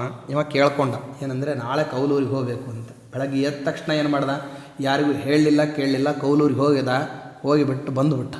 ಬೆಳಗ್ಗೆ ಹೇಳ್ತಿರೋ ಹಾಗೆ ನೋಡಿದರು ಸಿದ್ಧ ಊರಿನಿಂದ ಬರ್ತಾ ಇದ್ದ. ಏನೋ ಸಿದ್ಧ ಎಲ್ಲಿಂದ ಬಂದಿ ಅಂತಂದರೆ ಕೌಲೂರಿನಿಂದ ಬಂದೆ ಅಂತ ಹೇಳಿದಂತೆ. ಅಲ್ಲಪ್ಪ ಯಾಕೆ ಹೋಗಿದ್ದಿ ಅಂದರೆ ನಿನ್ನೆ ರಾತ್ರಿ ನೀವಿಬ್ಬರು ಮಾತಾಡ್ಕೋತಾ ಇದ್ರಿ ಸಿದ್ಧನನ್ನು ಕೌಲೂರಿಗೆ ಕಳಿಸ್ಬೇಕು ಅಂತ, ಅದಕ್ಕೆ ಕೌಲೂರಿಗೆ ಹೋಗಿ ಬಂದೆ ಅಂತ. ಯಾಕೆ ಹೋಗಬೇಕು ಅಂತನ್ನೋ ವಿಚಾರವೂ ಇಲ್ಲದೇನೆ ಏನು ಮಾಡಿದ್ದ? ಮೈಲ್ಗಟ್ಟಲೆ ದೂರ ಹೋಗಿ ಬಂದುಬಿಟ್ಟಿದ್ದ. ಕರ್ಣ ಯುದ್ಧ ಮಾಡಬೇಕು ಅಂತ ಅನ್ಕೊತಿದ್ದಾನಲ್ಲ, ಇದು ಹೆಂಗಿದೆ ಅಂತಂದರೆ ಭೀಷ್ಮಾಚಾರ್ಯ ಹೇಳ್ತಾರೆ ಸಿದ್ಧ ಕೌಲೂರಿಗೆ ಹೋಗಿ ಬಂದಂಗೆ ಅಂತ. ಮಾಡಬೇಕು ಅಂತ ಅನ್ನೋದು ಹೇಳಿದ ತಕ್ಷಣ ಮಾಡಲಿಕ್ಕೆ ಹೋಗಬಾರ್ದು. ಮಾಡಬೇಕಾಗಿರ್ತಕ್ಕಂಥದ್ದು ಅವಶ್ಯ ಕರ್ತವ್ಯವೋ ಅಕರ್ತವ್ಯವೋ, ಅದಕ್ಕೆ ವಾಸ್ತವದಲ್ಲಿ ದೇಶಕಾಲಗಳ ಉಚಿತತೆ ಇದೆಯೋ ಅಥವಾ ಇಲ್ಲವೋ, ಮಾಡೋದಾದರೆ ಯಾರ ಜೊತೆಗೆ ಮಾಡ್ತಿದ್ದೀವಿ, ಆ ಮಾಡತಕ್ಕಂತಹ ವ್ಯಕ್ತಿಯ ಬಲ ಏನು ಮತ್ತು ದೌರ್ಬಲ್ಯ ಏನು, ಮಾಡಲಿಕ್ಕೆ ಹೋಗಿರ್ತಕ್ಕಂತಹ ನಮಗೂ ಕೂಡ ಏನು ದೌರ್ಬಲ್ಯ ಇದೆ, ಯಾವ ಪ್ರಾಬಲ್ಯ ಇದೆ, ಯುಕ್ತಾಯುಕ್ತ ವಿಮರ್ಶೆ ಮಾಡಬೇಕೋ ಬೇಡವೋ. ಮಾಡಲಿಕ್ಕೆ ಹೊರಟಿದ್ದೀರಿ ನಿಜ, ಅದು ಯೋಗ್ಯವೇ ಅಯೋಗ್ಯವೇ ಅಂತನ್ನುವಂತಹ ಚಿಂತೆ ಮತ್ತು ಏನು ಮಾಡ್ತಿದ್ದೀವಿ ಅಂತನ್ನುವಂತಹ ಎಚ್ಚರ ಇದು ಬೇಕಲ್ವ. ಆದ್ದರಿಂದಾಗಿ ಕರ್ಣಸ್ತು ಕ್ಷತ್ರಧರ್ಮೇಣ ಕೇವಲಂ ಯೋದ್ಧುಮಿಚ್ಛತಿ, ಕೇವಲ ಕ್ಷತ್ರಿಯ ಧರ್ಮಕ್ಕನುಸಾರವಾಗಿ ಯುದ್ಧ ಮಾಡಲಿಕ್ಕೆ ಹೊರಟಿದ್ದಾನೆ. ಒಂದು ವಿಷಯವನ್ನು ಚೆನ್ನಾಗಿ ತಿಳ್ಕೊಳ್ರಿ, ನಿಮಗೆಲ್ಲರಿಗೂ ಅತ್ಯಂತ ಪೂಜ್ಯರಾಗಿರ್ತಕ್ಕಂಥವ್ರು ದ್ರೋಣಾಚಾರ್ಯ. ಯಾವುದೇ ಸಂದರ್ಭದಲ್ಲಿಯೂ ನೀವೇನು ಮಾಡಬಾರ್ದು, ಅವರಿಗೆ ಹಗುರವಾದ ಮಾತುಗಳನ್ನು ಆಡಲಿಕ್ಕೆ ಹೋಗಬಾರ್ದು. ಆಚಾರ್ಯೋ ನಾವಮಂತವ್ಯ ಪುರುಷೇಣ ವಿಜಾನತ ದೇಶಕಾಲೌತು ಸಂಪ್ರೀಕ್ಷ್ಯ ಯೋದ್ಧವ್ಯಂ ಇತಿ ಮೇ ಮತಿ. ಆದ್ದರಿಂದಾಗಿ ಆಚಾರ್ಯರನ್ನ ಅಪಮಾನ ಮಾಡತಕ್ಕಂಥವನನ್ನು ಏನಂತಾರೆ ಅಂತಂದರೆ ವಿವೇಕಿಯಾಗಿರ್ತಕ್ಕಂಥ ವ್ಯಕ್ತಿ ಅಂತ ಕರೆಯೋದಿಲ್ಲ, ಅವನನ್ನು ಅವಿವೇಕಿ ಅಂತ ಕರೀತಾರೆ. ವಿಜಾನತಾ ಪುರುಷೇಣ ಅಂದರೆ ಒಳ್ಳೆಯ ಜ್ಞಾನ ಇರತಕ್ಕಂಥ ಪುರುಷನಾದಂಥವನು ಮೊದಲು ಪಾಠ ಹೇಳಿಕೊಟ್ಟಿರ್ತಕ್ಕಂಥ ವ್ಯಕ್ತಿಗಳನ್ನು ಗೌರವಿಸ್ಲಿಕ್ಕೆ ಕಲಿಬೇಕು. ಯಾಕೆಂದರೆ ನಿನಗೆ ಜಗತ್ತಿನಲ್ಲಿ ಗೌರವ ಬಂದದ್ದೇ ನಿನ್ನ ಜ್ಞಾನದಿಂದ ಅಂತಾದರೆ, ನಿನ್ನ ಜ್ಞಾನ ಬಂದಿದ್ಯಾರಿಂದ ಅಂದರೆ ಅವರ ಜ್ಞಾನದಿಂದ. ಅವರ ಜ್ಞಾನದಿಂದ ನಿನಗೆ ಜ್ಞಾನ ಬಂದಿದೆ ಅಂತಂದಾದರೆ ಆ ಜ್ಞಾನವನ್ನು ಪಡೆದಿರ್ತಕ್ಕಂತಹ ವ್ಯಕ್ತಿಯನ್ನೇ ನೀನು ಮತ್ತೆ ಅಪಮಾನ ಮಾಡಿಬಿಟ್ರೆ ಆವಾಗ ನೀನು ಪರೋಕ್ಷದಲ್ಲಿ ಯಾರನ್ನು ಅಪಮಾನ ಮಾಡ್ದಂಗೆ ಅಂದರೆ ಅವರನ್ನೆಲ್ಲ ನಿನ್ನನ್ನೇ ನೀನು ಅಪಮಾನ ಮಾಡಿಕೊಂಡಂಗೆ. ಯಾವ ಆಚಾರ್ಯ ಪುರುಷನಿಂದಾಗಿ ನೀನು ಜ್ಞಾನವನ್ನು ಪಡೆದಿರ್ತೀಯೋ ಆ ಜ್ಞಾನವನ್ನು ಅವನಿಂದ ಪಡೆದು ಅವನಿಗೇನೇ ನೀನು ಅಪಮಾನ ಮಾಡಿಬಿಟ್ಟಿ ಅಂತಂದರೆ ಅವನಿಂದ ಪಡೆದಿರ್ತಕ್ಕಂತಹ ಸ್ವತಃ ನಿನ್ನ ಜ್ಞಾನಕ್ಕೂ ನೀನು ಅಪಮಾನ ಮಾಡಿಕೊಂಡಂಗೆ. ಆಕಾಶವನ್ನು ನೋಡಿ ಉಗಿರಿ, ಎಲ್ಲಿ ಬೀಳ್ತದೆ ಉಗುಳು ಅಂತಂದರೆ ನಿಮ್ಮ ಮುಖದ ಮೇಲೆ. ಹೌದಷ್ಟೇ. ಆದ್ದರಿಂದಾಗಿ ವಿಜಾನತಾ ಪುರುಷೇಣ ಆಚಾರ್ಯೋ ನಾವಮಂತವ್ಯ. ವಿವೇಕಿಯಾಗಿರತಕ್ಕಂಥ ಪುರುಷ ಏನು ಮಾಡಬಾರ್ದು ಅಂತಂದರೆ ತಾನು ಯಾರಿಂದಾಗಿ ಅತ್ಯಂತ ಉಪಕಾರವನ್ನು ಸ್ವೀಕಾರ ಮಾಡೋದಿದೆ ಅದಕ್ಕೆ ಶಾಸ್ತ್ರದಲ್ಲಿ ಹೇಳ್ತಾರೆ ಉಪಜೀವ್ಯ ವಿರೋಧ ಅಂತ. ಯಾರಿಂದ ಬದುಕಿದ್ದೀವಿ, ಯಾರಿಂದ ಪಡೆದಿದ್ದೀವಿ, ಎಲ್ಲಿಂದ ಉಪಕಾರವನ್ನು ಹೊಂದಿದ್ದೀವಿ, ಯಾರಿಗೆ ನಾವು ಕೃತಜ್ಞರಾಗಿರಬೇಕು, ಯಾರ ವಿಷಯದಲ್ಲಿ ನಮಗೆ ಗೌರವ ಭಾವನೆ ಇರಬೇಕು, ಅಂಥವರ ವಿಷಯದಲ್ಲಿ ನಾವು ಅವ್ಯವಸ್ಥಿತವಾಗಿ ನಡ್ಕೊಂಡ್ರೆ ಅದೇನಾಗ್ತದೆ ಅಂದರೆ ನಮ್ಮ ವ್ಯಕ್ತಿತ್ವಕ್ಕೆ ಏನಾಗಿಬಿಡ್ತದೆ, ಪ್ರಶ್ನಾರ್ಥಕ ಚಿಹ್ನೆ ಆಗಿಬಿಡ್ತದೆ. ಇವರು ಯಾರಿಂದ ಉಪಕಾರ ಪಡೆದಿದ್ದಾರೆ ಅವ್ರ ಬಗ್ಗೆ ಹಿಂಗೆ ನಡ್ಕೊತಿದ್ದಾರೆ ಅಂದರೆ ಇನ್ನು ಪ್ರಪಂಚದ ಬಗ್ಗೆ ಇವ್ರ ನಡೆನುಡಿಗಳು ಹೆಂಗೆ ಇರ್ಬೋದು ರೀ, ಸ್ವಲ್ಪ ಯೋಚನೆ ಮಾಡಿರಿ. ಆದ್ದರಿಂದ ಇವರು ವಿವೇಕಿಗಳಲ್ಲ ಅಂತ ಜಗತ್ತೇನು ಮಾಡಿಬಿಡ್ತಾರೆ, ತೀರ್ಮಾನಕ್ಕೆ ಬಂದುಬಿಡ್ತಾರೆ. ಅಂದರೆ ನೀವೆಷ್ಟೇ ಉನ್ನತ ಸ್ಥಾನವನ್ನು ಹೊಂದಿದ್ರೂ ಕೂಡ ನಿಮ್ಮ ವ್ಯಕ್ತಿತ್ವ ಅಂತನ್ನೋದೇನಿದೆ ಅದು ಪ್ರತಿ ಸಂದರ್ಭದಲ್ಲಿಯೂ ಕೂಡ ನಿಮ್ಮ ಸ್ಥಾನಕ್ಕೆ ಉಚಿತವಾಗಿದೆಯೋ ಅಥವಾ ಅನುಚಿತವಾಗಿದೆಯೋ ಅಂತನ್ನೋದನ್ನು ಪ್ರತಿ ಸಂದರ್ಭದಲ್ಲಿಯೂ ಅದು ತೂಗುತ್ತಾ ಇರ್ತದೆ. ಆ ಸಂದರ್ಭದಲ್ಲಿ ನೀವೇನಾದರೂ ಕೂಡ ನಿಮ್ಮ ಸ್ಥಾನಕ್ಕೆ ಅನುಚಿತವಾದಂತಹ ವರ್ತನೆಯನ್ನು ತೋರಿಸಿಬಿಟ್ರಿ ಅಂತಂದಾದರೆ ಆಗ ನಿಮ್ಮ ವ್ಯಕ್ತಿತ್ವವನ್ನೇ ಏನಾಗಿಬಿಡ್ತದೆ, ಆ ನಡತೆ ಪ್ರಶ್ನೆ ಮಾಡ್ತದೆ. ಇಂಥ ಒಂದು ಉನ್ನತನಾದಂತಹ ವ್ಯಕ್ತಿ ಈ ರೀತಿಯಾಗಿ ನಡ್ಕೊಳ್ಬಹುದೇ ಅಂತ ಹೇಳಿ ಕೇಳ್ತದೆ. ಅದಕ್ಕೋಸ್ಕರವಾಗಿ ನನ್ನ ಅಭಿಪ್ರಾಯದಲ್ಲಿ ದೇಶಕಾಲಾದಿಗಳನ್ನು ಯೋಚನೆ ಮಾಡಿ ಆನಂತರದಲ್ಲಿ ಯುದ್ಧವನ್ನು ಮಾಡಬೇಕು. ನೀವು ಒಂದು ಯೋಚನೆ ಮಾಡಿರಿ, ದುರ್ಯೋಧನ ಮಾತಾಡ್ದ ಅಂತಂದು ಹೇಳಿ. ದುರ್ಯೋಧನ ಮಾತಾಡಿದ್ದಾನೆ ಅಂದರೆ ದಿಕ್ಕೆಟ್ಟು ಹೋಗಿಬಿಟ್ಟಿದ್ದಾನು. ಯಾಕೆ ಅಂದರೆ ಯಸ್ಯ ಸೂರ್ಯ ಸಮಾಃ ಪಂಚ ಸಪತ್ನಾಸ್ಯುಃ ಪ್ರಹಾರಿಣಃ ಕಥಮಭ್ಯುದಯೇ ತೇಷಾಂ ನ ಪ್ರಮುಖ್ಯೇತ ಪಂಡಿತಃ. ವಾಸ್ತವದಲ್ಲಿ ಒಬ್ಬ ಸೂರ್ಯನನ್ನೇ ನೆಟ್ಟಗೆ ನೋಡಲಿಕ್ಕಾಗದೇನೆ ಏನಾಗಿಬಿಡ್ತೀವಿ ಅಂದರೆ ತಲೆ ತಿರುಗಿ ಬೀಳ್ತೀವಿ. ಸೂರ್ಯ ರಶ್ಮಿ ಪ್ರಕಾಶ ಹೆಚ್ಚಾಗಿಬಿಟ್ರೆ ಅಂಥದ್ರಲ್ಲಿ ದ್ವೇಷಿಗಳಾಗಿರ್ತಕ್ಕಂಥ 5 ಜನ ಸೂರ್ಯರಿದ್ದಾರೆ. ಯಾರಿಗೆ? ದುರ್ಯೋಧನನಿಗೆ. 5 ಜನ ಸೂರ್ಯರು ಏಕಪ್ರಕಾರವಾಗಿ ಪ್ರಖರವಾಗಿ ತಮ್ಮ ಪ್ರಕಾಶವನ್ನು ಬೀರ್ತಾ ಅವ್ರು ಏನಾದ್ರೂ ಕೂಡ ಉತ್ತುಂಗಾವಸ್ಥೆಗೆ ಬಂದರು ಅಂತಂದರೆ ದುರ್ಯೋಧನ ಮಾತಾಡ್ತಕ್ಕಂತಹ ಮಾತುಗಳು ಅವು ಹಿಡಿತದಲ್ಲಿರ್ತವೆ ಅಂತ ನೀವು ಯಾಕೆ ತಿಳ್ಕೊತೀರಿ ಅಂತಾರೆ ಅಶ್ವತ್ಥಾಮಾಚಾರ್ಯರಿಗೆ. ಅಂದರೆ ಏನರ್ಥ, ಪಾರೋಕ್ಷಿಕವಾಗಿ ಅಶ್ವತ್ಥಾಮಾಚಾರ್ಯರ ಎದುರಿಗೇನೆ ದುರ್ಯೋಧನನನ್ನು ಜ್ಞಾನಹೀನ ಅಂಥೇಳಿ ಬೈತಾ ಇದ್ದಾರೆ. ನೀ ಭಾಳ ತಪ್ಪು ತಿಳ್ಕೊಳ್ಳಿಕ್ಕೆ ಹೋಗ್ಬೇಡ, ಬುದ್ಧಿಗೇಡಿ ಒಬ್ಬ ಮಾತಾಡ್ದ ಅಂತ ನೀ ತಲೆ ಕೆಡಿಸ್ಕೋತೀನೋ ಅಂದರೆ ನೀ ತಲೆ ಕೆಡಿಸ್ಕೋಬೇಡ ಅಂತ ಹೇಳೋದ್ರಲ್ಲಿ ತಾತ್ಪರ್ಯ ಇಲ್ಲ, ಅವನನ್ನು ಬುದ್ಧಿಗೇಡಿ ಅಂತ ಬೈಯೋದ್ರಲ್ಲಿ ತಾತ್ಪರ್ಯ. ಮಾತಾಡಬೇಕಾದ್ರೆ ಸಮಾಧಾನ ಹೇಳ್ತಾರೋ ಇಲ್ಲ, ಏನೋ ಒಂದು ಪ್ರಸಂಗ ನಡೆದಿದೆ, ನೀವು ಸಮಾಧಾನ ಇರ್ರಿ, ಸಮಾಧಾನವಾಗಿ ಇರ್ರಿಪ್ಪ, ನೀವು ಏನು ಮಾಡಬೇಡ್ರಿ, ತಲೆ ಕೆಡಿಸ್ಕೋಬೇಡ್ರಿ. ಯಾಕೆ ಅಂದರೆ ಯಾಕೆ ತಲೆ ಕೆಡಿಸ್ಕೋಬಾರ್ದು ಅಂದರೆ ಯಾರು ತಲೆ ನೆಟ್ಟಿಗಿದ್ದವ್ರು ಏನಾದರೂ ನಿಮ್ಮ ಬಗ್ಗೆ ಮಾತಾಡಿದರೆ ನೀವು ತಲೆ ಕೆಡಿಸ್ಕೋಬೇಕು. ಯಾವನು ಮಾತಾಡ್ತಿದ್ದಾನೆ ಅಂದರೆ ಸ್ವಯಂ ಬುದ್ಧಿಗೇಡಿ ಆದವನು ಮಾತಾಡ್ಲಿಕ್ಕೆ ಹೊಂಟಿದ್ದಾನೆ. ಅವ ಯಾಕೆ ಬುದ್ಧಿಗೇಡಿ ಅಂದರೆ ಒಬ್ಬ ಸೂರ್ಯ ಪ್ರಖರವಾಗಿ ಉರಿದ್ರೇ ತಡ್ಕೊಳ್ಳಿಕ್ಕಾಗದೇ ಇರೋ ಪ್ರಸಂಗದಲ್ಲಿ ವೈರಿಗಳ ಸ್ಥಾನದಲ್ಲಿದ್ದು ಪಂಚಪಾಂಡವರು ಕೂಡ ಈ ರೀತಿಯಲ್ಲಿ ಸೂರ್ಯ ಸಂಕಾಶರಾಗಿ ಸೂರ್ಯ ಸಮಾನವಾಗಿರತಕ್ಕಂಥ ಪ್ರಕಾಶವನ್ನು ಹೊಂದಿಬಿಟ್ಟು ಅವರು ಧಗಧಗ ಉರಿತಾ ಅಭ್ಯುದಯ ಸ್ಥಾನಕ್ಕೆ ಬಂದುಬಿಟ್ರು ಅಂತಂದರೆ ಈ ದುರ್ಯೋಧನನಂಥವನು ದಿಗ್ಗೇಡಿಯಾಗಿ ಓಡಿ ಹೋಗೋದ್ರಲ್ಲಿ ಅಥವಾ ಬಾಯಿಗೆ ಬಂದಂಗೆ ಮಾತಾಡೋದ್ರಲ್ಲಿ ಆಶ್ಚರ್ಯ ಏನಿದೆ? ಆದ್ದರಿಂದ ಅವನು ಮಾತಾಡ್ದ, ದುರ್ಯೋಧನ ಮಾತಾಡ್ದ ಅಂತ ಅಶ್ವತ್ಥಾಮಾಚಾರ್ಯ ನೀವು ಹೆಚ್ಚು ಯೋಚನೆ ಮಾಡಲಿಕ್ಕೆ ಹೋಗಬೇಡ್ರಿ. ಕರ್ಣ ಮಾತಾಡ್ದ ಅಂತಂದರೆ ಕರ್ಣ ವಾಸ್ತವದಲ್ಲಿ ದ್ವೇಷವನ್ನೇ ಮಾಡಿಲ್ಲ ಕರ್ಣನ ವಿಷಯದಲ್ಲಿ ಪಾಂಡವರು. ಕರ್ಣ ಮಾತಾಡಿದ ಅಂದರೆ ಯಾಕೆ ಮಾತಾಡಿದ ಅಂತ ಕೇಳ್ತಿರಲ್ಲ. ಕರ್ಣ ಯಾಕೆ ಮಾತಾಡ್ತಿದ್ದಾನೆ ಅಂದರೆ ಅವನಿಗೆ ಸಾರಾಸಾರ ವಿವೇಕ ಇಲ್ಲ, ಅವನಿಗೆ ಅವಸರದ ಪ್ರವೃತ್ತಿ ಇದೆ ಅಂತ ಕಾರಣ ಕೊಟ್ಟರು ಭೀಷ್ಮಾಚಾರ್ಯ. ಈಗ ಜಗಳವನ್ನು ಪರಿಹಾರ ಮಾಡುವಂಥ ಸಂದರ್ಭದಲ್ಲಿ ಅವರು ಮಾನ್ಯಸ್ಥಾನಾಪನ್ನರಾದಂಥವ್ರು ಯಾರು? ದ್ರೋಣಾಚಾರ್ಯರು, ಕೃಪಾಚಾರ್ಯರು ಮತ್ತು ಅಶ್ವತ್ಥಾಮಾಚಾರ್ಯರು. ಹಾಗೆಯೇ ಅವರು ಮಾತಾಡಿರ್ತಕ್ಕಂಥ ಮಾತುಗಳಲ್ಲಿ ಯಾವುದರಲ್ಲಿಯೂ ಕೂಡ ಪೂರ್ವೋತ್ತರ ಆಲೋಚನೆ ಇಲ್ಲದೇ ಆ ಮಾತುಗಳು ಬಂದಿಲ್ಲ. ಮತ್ತು ನಡೆದ ಘಟನೆಗಳೆಲ್ಲವೂ ಕೂಡ ಅವರು ಅದನ್ನು ಆಧರಿಸಿಯೇ ಮಾತಾಡಿದ್ದಾರೆ ಅನ್ನೋದು ಜಗತ್ತಿನಲ್ಲಿ ವಿದಿತವಾದಂತಹ ಸ್ಫುಟ ಸತ್ಯ. ಸೂರ್ಯಚಂದ್ರರಷ್ಟೇ ಸತ್ಯವಾಗಿರತಕ್ಕಂಥ ವಿಷಯಗಳನ್ನು ಅವರೇನು ಮಾಡಿದ್ದಾರೆ? ಪ್ರಸ್ತಾಪ ಮಾಡಿದ್ದಾರೆ. ಯಾವ ಪ್ರಸ್ತಾಪವನ್ನು ನೀವೇನು ಮಾಡಲಿಕ್ಕಾಗೋದಿಲ್ಲ, ಅವ್ರು ಹೇಳಿರೋದನ್ನು ಅಲ್ಲಗಳಿಲಿಕ್ಕಾಗೋದಿಲ್ಲ. ಹಾಗಿದ್ದಾಗ ಸಮಾಧಾನ ಹೇಳಬೇಕು ಅಂತಂದರೆ ತಪ್ಪಿತಸ್ಥರು ಯಾರಿದ್ದಾರೋ ಅವ್ರ ಬಗ್ಗೆನೇ ಮಾತಾಡಬೇಕು. ಅದರಿಂದಾಗಿ ಇಬ್ಬರನ್ನೂ ಏನು ಮಾಡೋದಿಲ್ಲ, ಹೊಂದಾಣಿಕೆ ಮಾಡಲಿಕ್ಕೆ ಹೋಗೋದಿಲ್ಲ. ಭೀಷ್ಮಾಚಾರ್ಯರು ಸರಿ ಯಾರಿದ್ದಾರೋ ಅವ್ರು ಸರಿಯೇ. ಅವ್ರು ಯಾಕೆ ಸರಿ ಇದ್ದಾರೆ ಅಂದರೆ ಏನು ನಡೆದಿದೆಯೋ ಅದನ್ನೇ ಹೇಳ್ತಿದ್ದಾರೆ. ಮತ್ತು ಇವ್ರು ಯಾಕೆ ಮಾತಾಡ್ತಿದ್ದಾರೆ ಅಂದರೆ ಇವರು ಬುದ್ಧಿಗೇಡಿಗಳಾಗಿ ಮಾತಾಡ್ತಿದ್ದಾರೆ. ಇವರೇನು ಮಾಡಬೇಕು, ತಮ್ಮ ನಡವಳಿಕೆಯನ್ನು ತಿದ್ದುಕೋಬೇಕು ಅಂತಾರೆ ಭೀಷ್ಮಾಚಾರ್ಯರು. ಅದಕ್ಕೆ ಏನು ಹೇಳಿದರು ಅಂತಂದರೆ, ನಾನು ನಿನ್ನೇನೂ ಪ್ರಸ್ತಾಪ ಮಾಡಬೇಕಾದ್ರೆ ಹೇಳಿದೆ, ಬೇರೆ ಎಲ್ಲ ಶಾಸ್ತ್ರಗಳನ್ನು ಓದಿದ್ರೂ ನೀವೇನು ಮಾಡ್ಕೋಬೇಕಾಗಿಲ್ಲ ಅಂದರೆ ನಿಮ್ಮ ವ್ಯಕ್ತಿತ್ವ ಬದಲಾವಣೆ ಮಾಡ್ಕೋಬೇಕಾಗಿಲ್ಲ. ನೀವು ಕಾಮಿಗಳಾಗಿರ್ರಿ, ನೀವು ಕ್ರೋಧಿಗಳಾಗಿರ್ರಿ, ನೀವು ಅಯೋಗ್ಯರಾಗಿರ್ರಿ, ನಿಮಗೆ ಕೋಪ ಸಿಕ್ಕಾಪಟ್ಟಿ ಇರಲಿ ಅಥವಾ ನಿಮಗೆ ಲೋಭದ ಬುದ್ಧಿ ಇರಲಿ, ನೀವು ಎಲ್ಲಿಯೂ ನಿಮ್ಮ ಆ್ಯಟಿಟ್ಯೂಡನ್ನು ಚೇಂಜ್ ಮಾಡ್ಕೊಳ್ಳೋವಂಥ ಅಗತ್ಯ ಇಲ್ಲ. ಆದರೆ ಶಾಸ್ತ್ರಾಧ್ಯಯನ ಅಂತನ್ನೋದೊಂದು ಇದೆಯಲ್ಲ, ವೇದಾಂತ ಶಾಸ್ತ್ರವನ್ನು ಧರ್ಮಶಾಸ್ತ್ರವನ್ನು ಅಧ್ಯಯನ ಮಾಡಿದ ಮೇಲೆ ಮನುಷ್ಯ ಅನ್ನೋನು ಇದನ್ನು ಓದಿದ್ದಾನೆ ಅಂದರೆ he should change his attitude. ಅವನ ತನ್ನ ಸ್ವಭಾವವನ್ನು ಬದಲಿಸ್ಕೊಳ್ಬೇಕು. ಇಲ್ಲದೇ ಇದ್ದರೆ ಯಾವ ಶಾಸ್ತ್ರ ಓದಿದಾನೋ ಆ ಶಾಸ್ತ್ರಕ್ಕೆ ಅವನು ಅಪಮಾನ ಮಾಡ್ತಿದ್ದಾನೆ ಅಂತ ಅಭಿಪ್ರಾಯ.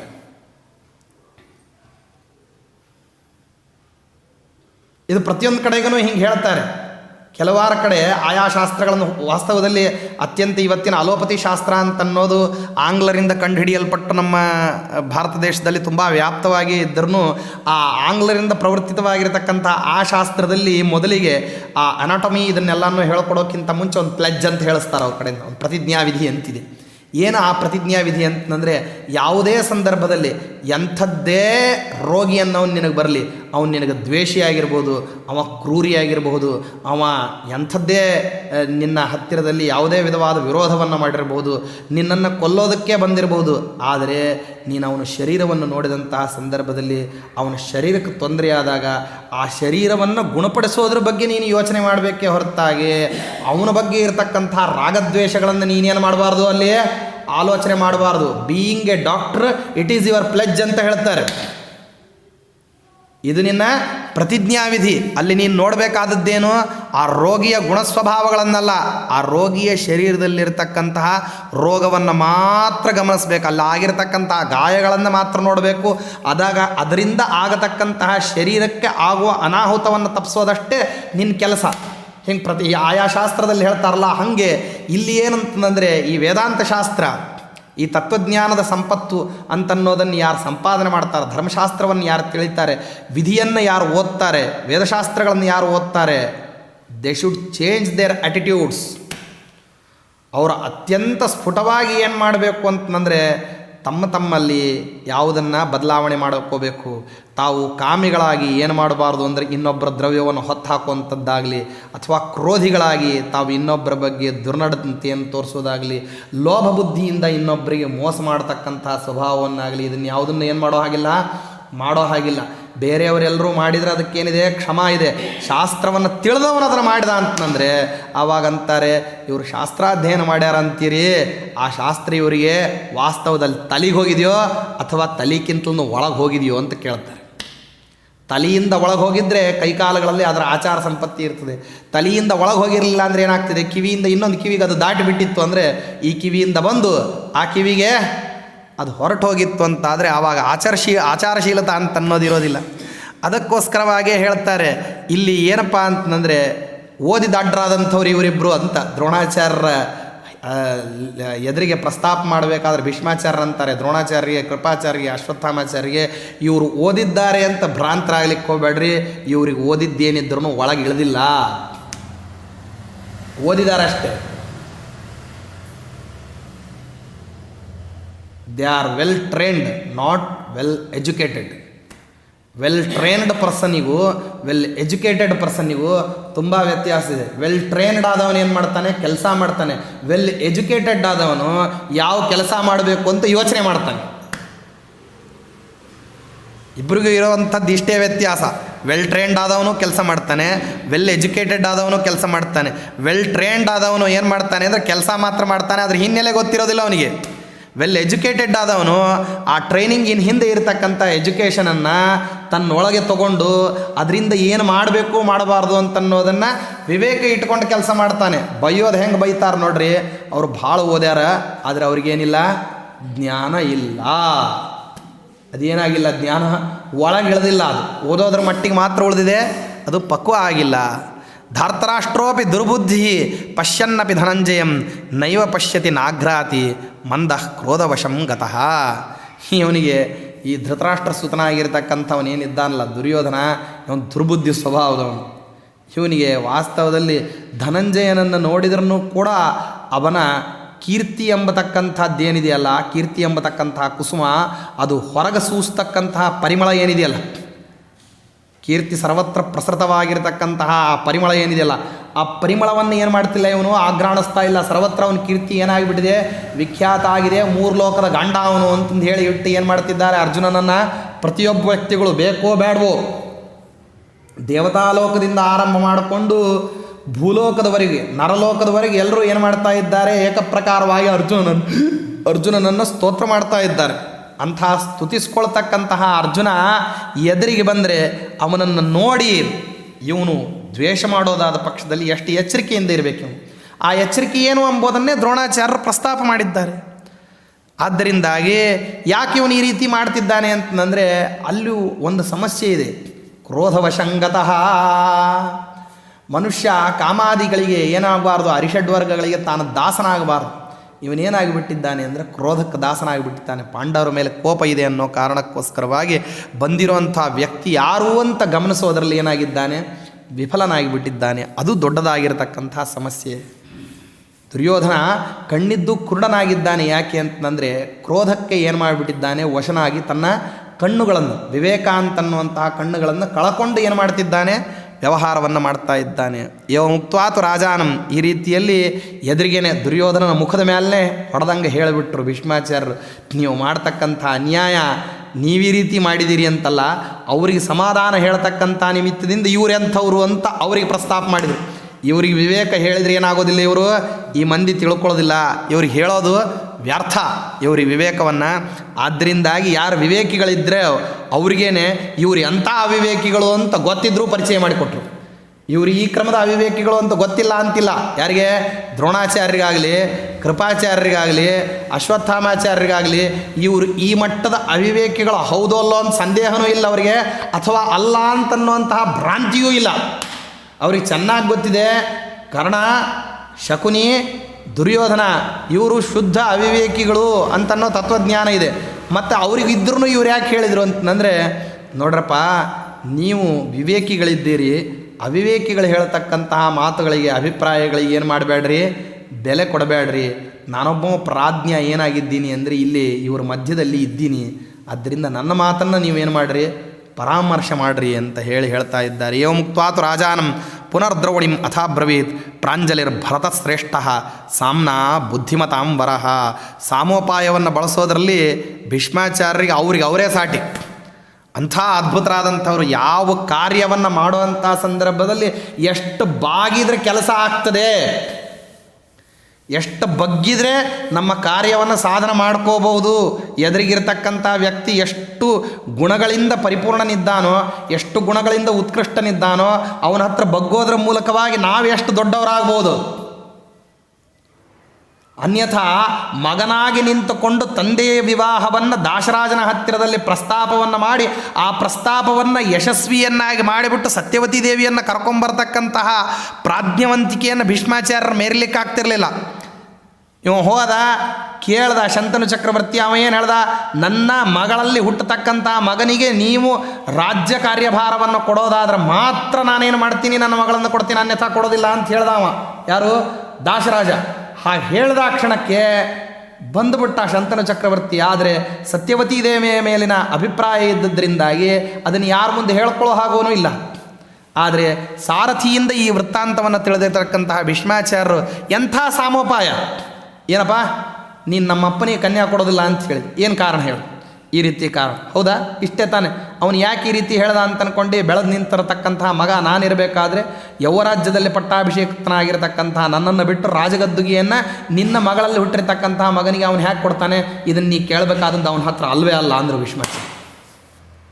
ಮಾತಾಡೋದು ನೋಡ್ರಿ ಎಷ್ಟು. ಇದು ನಮ್ಮ ತಂದೆ ಹತ್ರ ಕೇಳಿ ಪಡಿಬೇಕಾದದ್ದಲ್ಲ, ಇದನ್ನು ಯಾರ ಹತ್ರ ಕೇಳಬೇಕು, ನನ್ನ ಹತ್ರ ಕೇಳಬೇಕು. ಇದರ ಸ್ವತ್ವ ಎಲ್ಲಿದೆ, ನನ್ನಲ್ಲಿದೆ. ನಾನೇ ಬಿಟ್ಟು ಕೊಡ್ತಾ ಇದ್ದೀನಿ, ನಾ ಪರಿತ್ಯಾಗ ಮಾಡ್ತಾ ಇದ್ದೇನೆ, ನಾನು ರಾಜ್ಯಭಾರವನ್ನು ಮಾಡೋದಿಲ್ಲ. ಸತ್ಯವತಿ ದೇವಿಯಲ್ಲಿ ಹುಟ್ಟತಕ್ಕಂತಹ ವ್ಯಕ್ತಿನೇ ಏನು ಮಾಡ್ತಾನೆ, ರಾಜ್ಯಭಾರವನ್ನು ಮಾಡ್ತಾನೆ. ಅವಶ್ಯವಾಗಿ ನೀನೇನು ಮಾಡ್ಬೋದು, ನನ್ನ ತಂದೆಯಾಗಿರ್ತಕ್ಕಂತಹ ಶಂತನು ಚಕ್ರವರ್ತಿ ಕನ್ಯಾದಾನ ಮಾಡಬಹುದು. ಸಾಮ್ನಾ ಬುದ್ಧಿಮತಾಂಬರಹ, ಸಾಮೋಪಾಯದಿಂದ ಎದುರಿಗಿರ್ತಕ್ಕಂತಹ ವ್ಯಕ್ತಿಯನ್ನು ಗೆಲ್ಲೋ ಅಂಥದ್ರಲ್ಲಿ ಒಂದು ಬಹಳ ಅಪಾರವಾಗಿರ್ತಕ್ಕಂಥ ಬುದ್ಧಿವಂತಿಕೆ ಇದೆ. ಯಾಕೆ ಅಂದರೆ ಅಲ್ಲಿ ಭೇದ ದಾನ ದಂಡಾದಿಗಳನ್ನು ಪ್ರಯೋಗ ಮಾಡಬೇಕಾದ್ರೆ ನಿಮ್ಗೆ ಏನು ಬೇಕಾಗ್ತದೆ, ಹೆಚ್ಚೆಚ್ಚು ಇಕ್ವಿಪ್ಮೆಂಟ್ಸ್ ಬೇಕು. ಸಾಮೋಪಾಯದಿಂದ ಗೆಲ್ಲಬೇಕಾದ್ರೆ ಎದುರಿಗಿರ್ತಕ್ಕಂತಹ ವ್ಯಕ್ತಿ ಏನನ್ನ ಬೇಡ್ತಾನೆ ಅದನ್ನು ಯಾವ ರೀತಿ ಕೊಟ್ಟರೆ ನಮ್ಮ ಕಾರ್ಯ ಆಗ್ತದೆ. ಕಾರ್ಯ ಸಾಧನಶೀಲನಾದಂಥವನಿಗೆ ಏನಿರಬೇಕು, ಸಾಮೋಪಾಯದ ಬಗ್ಗೆ ಹೆಚ್ಚು ಪ್ರಾಶಸ್ತ್ಯ ಇರಬೇಕು. ರಾಜನೀತಿಯಲ್ಲಿ ಸಾಮೋಪಾಯಕ್ಕೆ ಮೊದಲನೇ ಬೆಲೆ ಕೊಡ್ತಾರೆ. ಆದ್ದರಿಂದ ಸಾಮೋಪಾಯದಿಂದ ಹಾಗಾದರೆ ಏನು ಮಾಡಬೇಕು, ನೀವಾಗೋದಿಲ್ಲ ಅಂತೇಳಿದ್ರಿ ನಾಳೆ ನೀವು ಮದುವೆ ಮಾಡ್ಕೊತೀರಿ, ನಿಮ್ಮ ಮಕ್ಕಳು ಬಿಟ್ಟು ಬಿಡ್ತಾರೇನು, ನಿಮ್ಮ ಮಕ್ಕಳು ಹಠದಿಂದಾಗಿ ಆಮೇಲೆ ಜಗಳಕ್ಕೆ ನಿಂತ್ಕೊಂಡ್ರೆ ಗತಿ ಏನು? ಹೌದು ಅಲ್ಲ?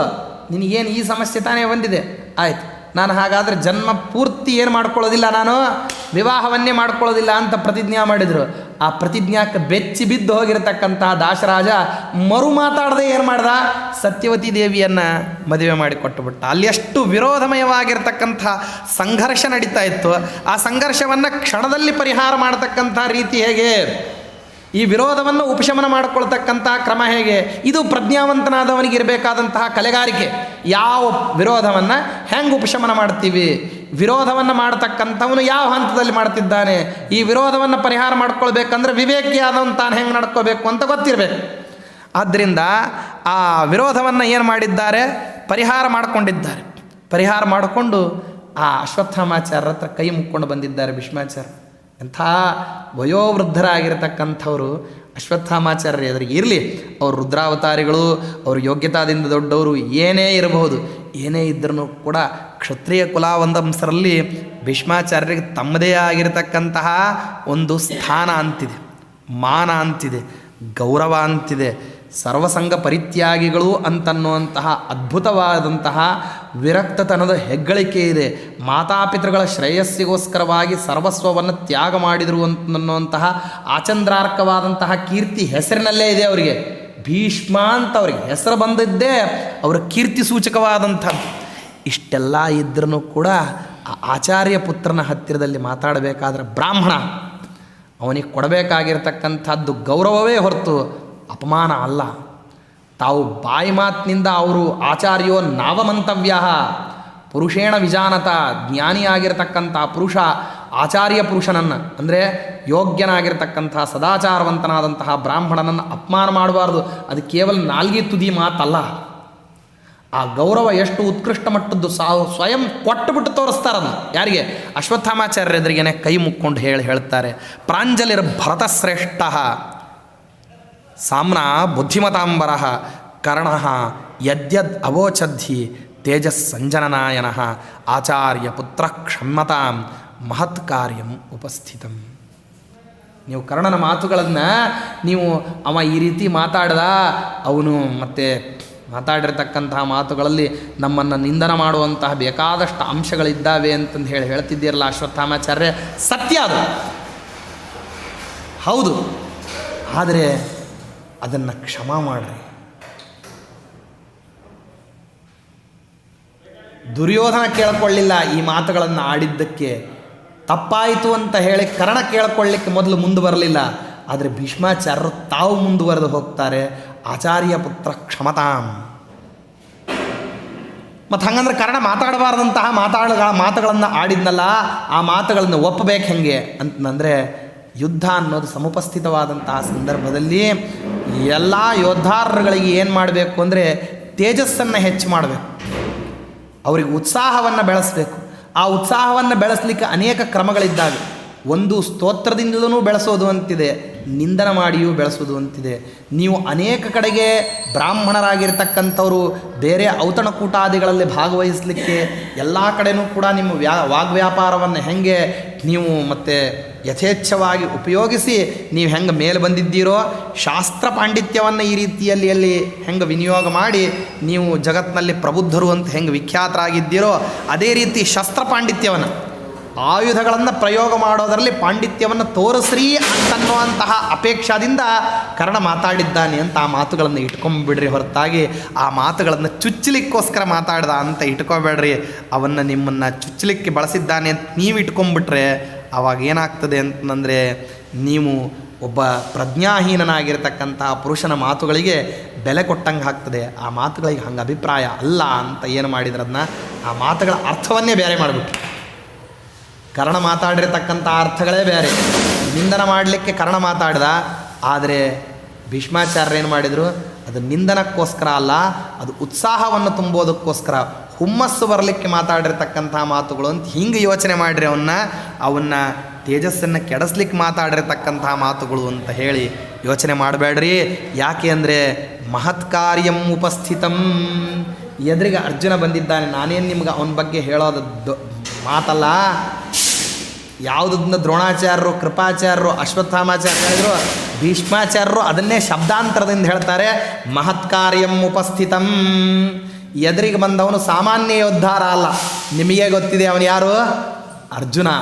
ಅವನ ಜೊತೆಗೆ ನಾವೆಲ್ಲ ಸೇರಿ ಯುದ್ಧ ಮಾಡೋದೇ ಕಷ್ಟತರವಾಗಿದೆ. ಒಬ್ಬೊಬ್ಬರೇ ಇವ ಹೇಳ್ದಂಗೆ ಈ ಕರ್ಣ ಹೇಳಿದ್ನಲ್ಲ ಏನಂತ, ನಾನು ಯುದ್ಧ ಮಾಡ್ತೀನಿ ನೀವು ಹೋಗಿಬಿಡ್ರಿ ಅಂತ ಆಗುವಂತಹ ಕೆಲಸವ ಸಣ್ಣ ಕೆಲಸ ಅಲ್ಲ ಇದು. ಮಹತ್ ಕಾರ್ಯಂ ಉಪಸ್ಥಿತಂ ನಾಯಂಕಾಲೋ ವಿರೋಧಸ್ಯ ಕೌಂತೇಯೇ ಸಮುಪಸ್ಥಿತೆ ಕ್ಷಂತವ್ಯಂ ಭವತಾ ಸರ್ವಂ ಆಚಾರ್ಯೇಣ ಕೃಪೇಣ ಚ. ನೀವು ದಯಮಾಡಿ ಏನು ಮಾಡಿರಿ ಅಂದರೆ ಇವ್ರಿಗೆ ಆಡಿರ್ತಕ್ಕಂಥ ಮಾತುಗಳಿಗೆ ಕ್ಷಮಾದಾನವನ್ನು ಮಾಡಿರಿ. ನೀವು ದೊಡ್ಡದಾಗಿರ್ತಕ್ಕಂತಹ ಕಾರ್ಯದ ಮಧ್ಯದಲ್ಲಿ ಬಂದು ನಿಂತಿದ್ದೀರಿ. ಈಗ ವಿರೋಧ ಮಾಡಲಿಕ್ಕೆ ಇದು ಸೂಕ್ತವಾದಂತಹ ಕಾಲ ಅಲ್ಲ, ಸರಿಯಾದ ಕಾಲ ಅಲ್ಲ ಇದು. ಇವಾಗ ಕರ್ಣನನ್ನು ಬೈತೀವಿ, ದುರ್ಯೋಧನನನ್ನು ಬೈತೀವಿ ಅಂದರೆ ಇದು ಕಾಲ ಏನಲ್ಲ, ಯೋಗ್ಯವಾದಂತಹ ಕಾಲ ಅಲ್ಲ. ಬಲಸ್ಯ ವ್ಯಸನಾನ್ಯಾಹು ಯಾನಿ ವೀರಾಹ ಮನೀಷಿಣಃ ಮುಖ್ಯಂ ಭೇದಂತು ತೇಷಾಂಚ ಪಾಪಿಷ್ಠಂ ವಿದುಷಾಂ ಮತಂ.